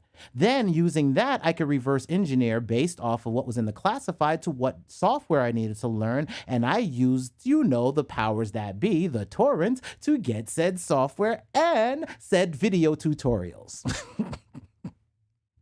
Done. And I'd learn it over a weekend, test out when I get there, and get the job. Done and done. Oh, I need to learn Dreamweaver. Let me download that Matrix Beats. But my Matrix was getting a video that was online from a course called, what was it called? Lynda.com.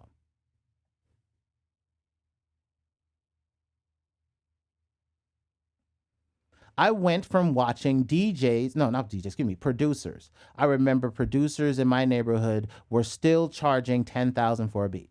In my neighborhood in Queens. This is the 90s. $10,000 for a beat, or $5,000 for a beat. I was trying to charge $1,000 for a beat. Now, no. Depreciation of value because technology leveraged the playing field. Not leverage it out of control, but leverage it out of some people's control. People who were specialists. Specialists are no longer necessary in an automated society. You can automate all of your faders.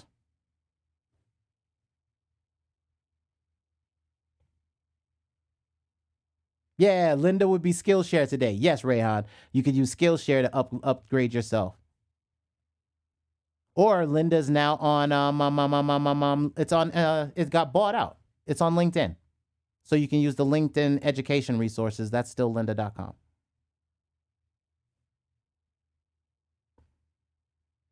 You still can't change that. I mean, no, I can't charge that price. But if you don't have the disposable income for that thing, and that thing isn't like, I mean, just like saying, okay, look, we have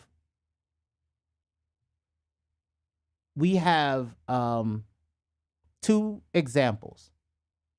We have Soldier Boy up in it. Boom. Watch me run and watch me roll. Boom. Watch me put that boy on super. No, not watch me. Boom. Not watch me. Not watch me. Boom. Not watch me. Right? We had that. That was MySpace. That was promotion, visibility, and using of robots to be able to pump yourself up. Period. Right? And then we now have what's his face? On the Old Town Road, no more, right? TikTok. Same.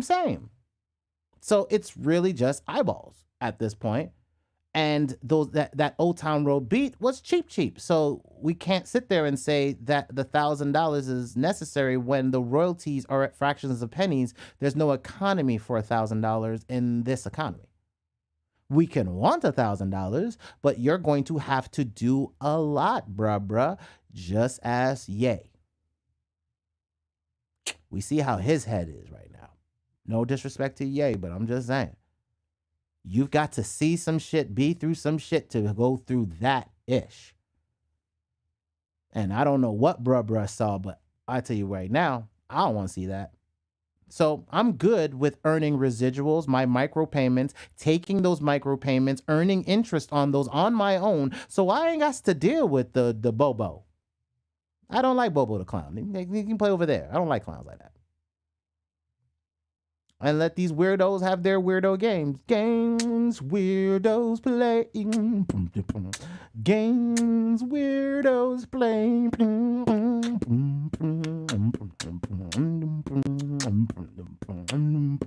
For real. No. I don't want no parts of them, bro. Like, they on some... Nah, saying nah. Listen, Linda, listen, Linda. I don't want that, listen, Linda. I don't want to go to sleep, Linda, listen. I don't want to go to sleep, Linda, listen. I'm already been asleep, Linda, listen, Linda. I'm waking up, Linda, listen. So, at this point in time, at this hustle in time, we're going to have to begin to look at, you're going to, like, for me, I'm going to create my samples, right? Then I'm going to create my songs. Then I'm going to push those songs and those samples out. I might, picks and shovels. I might go ahead and get, go put it in NFTs. I might get licensing for exclusive samples and sounds for NFTs. I might design sounds for a game. I might design environment sounds, right? And like, you know, the stuff that y'all were doing at Lo-Fi and putting all the water and all that other stuff, that's called sound effects, scene effects, environmental effects. Those are sellable as well. Break it down, bruh. Break it down. So now if you can create an entire scene, right? So think about it. If you have a 3D scene and you look at it, it's just a 3D scene. If you have your headphones on and you look at it and there's nothing playing, it's still a 3D scene. Now I'm looking at a ground, I'm looking at water, I'm looking at some vehicles from a window and a balcony in a 3D world.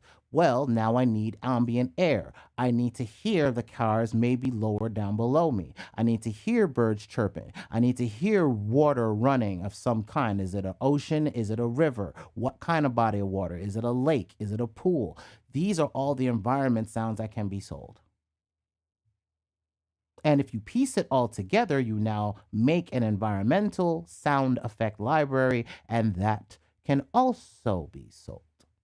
Especially Bralo wants beats for free. And I'm going to give Bralo beats for free after I upload it in the CD, baby. And then I say, go over here and download it for free, aka pirating myself. And I will still be able to get my royalties from Bralo. I just don't want to sell beats to Bralo no more.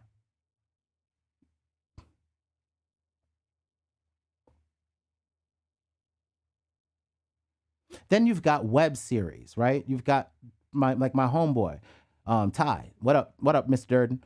My boy Ty Durden, right? My boy Ty Durden's doing web series. He's doing his in acting. He shoots web shows.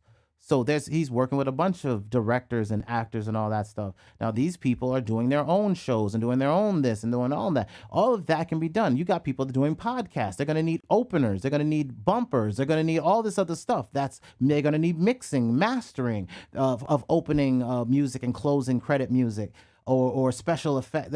People need sound design.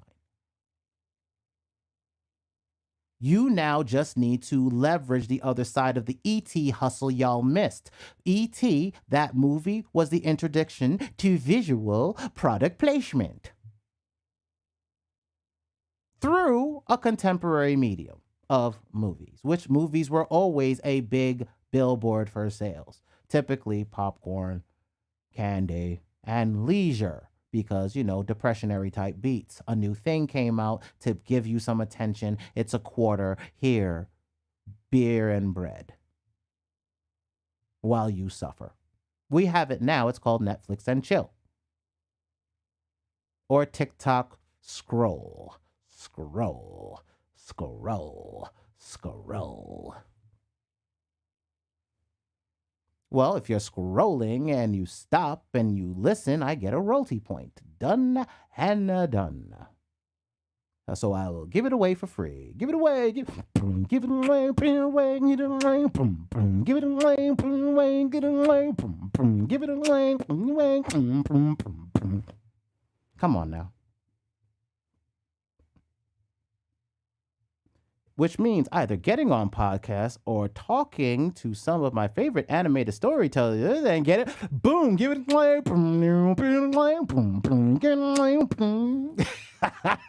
That's a good hustle, sir. Yes. Yes, you got one of my hustles is I have YouTubers that are in the anime space that I can't watch anime all the time, but they can give me my highlights.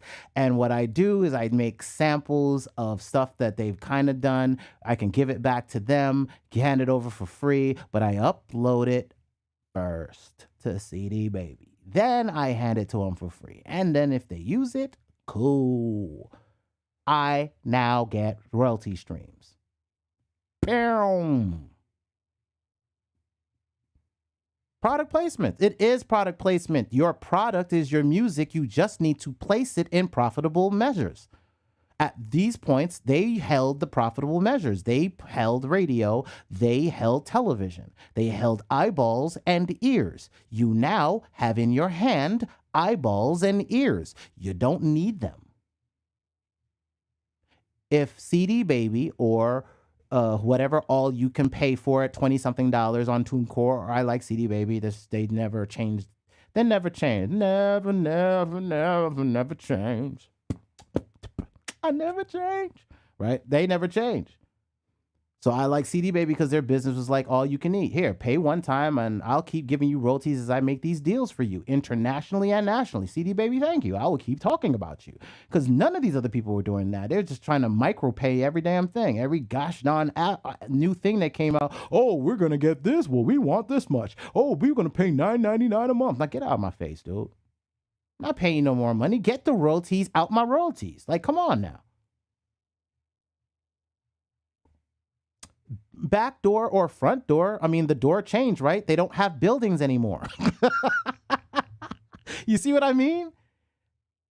That's analog. I used to have to go to the studio and downstairs, and you would have to get through security. So we would have to look like we knew somebody in the building to get in the building for somebody that lived in the building. So we had to meet them. So we used to go to bars to try to figure out the person that was in the building, try to get cool. So now we got a point of entry into the building. Now, once you get into the building, you had to figure out how to bypass the biggest security guard, the secretary. To CD into the hands of somebody who might care, or you stand outside and you wait and you might catch a lawyer charge. But DistroKid makes you pay for YouTube streams. F them. I pay one time. You're not going to charge me every single year for every single one of my songs to be freaking put up. That's expensive. Hold my nut. What my nigga say? Suck my from the back. For real. That's how I feel for Distro's tits. Smut from the back. For real. How did my nigga say? Hook 'em against the wall with handcuffs and crazy glue on their lips. No, I want to pay one time. One time. Who has a way for me to pay one time? My 2 albums, I paid one time, and I'm done. I get generational revenue stream because I don't have to now. If something happens to your bank account, if something happens to your subscription and you can't pay for it, you're now getting your royalties lost to you, or it might get delisted depending on the service. Oh, it's a hustle, bruh. And I found that little security flaw and I was like, oh, no. I'll go with CD Baby. It's all you can eat over there. One bill and I can get all my TikToks. At the time, it was Amazon. It was Beats Music. It was Apple Music. It was Spotify. It was Reverb Nation. It was like all these other weirdo things. 7 this and Napster. I still get Napster money. No, I actually get Napster money.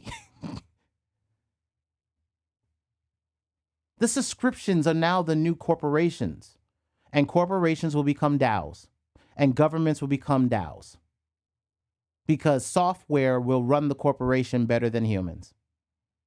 Pert.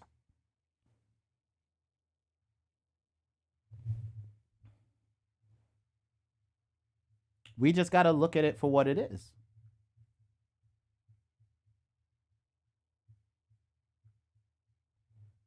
Leaving now. But y'all, I gotta go again. So I'm about to head out. I gotta, like I said, no employees. You gotta put in work for your damn self when you're running your business out on these streets. So I gotta go daggone, be a driver and go deliver. So I'm gonna head out, go do some work. And y'all be safe out on these streets. Like I said, Monday's going to be pretty bad. I'm going to try to do a recording on Monday to kind of like telegraph what's going on and kind of look at my funds and see what I got to do as well. So we'll deal with it on Monday. Y'all be easy on this Sabbath. Y'all be good. Y'all be safe. Y'all be strong. Y'all be vibrant. Y'all always see plentiful and abundance because it's there in front of you. Always. It's never not in front of you, because the only thing that limits you is whether or not you've studied enough to understand how to move in the water. Y'all be safe out on these streets, my people. And I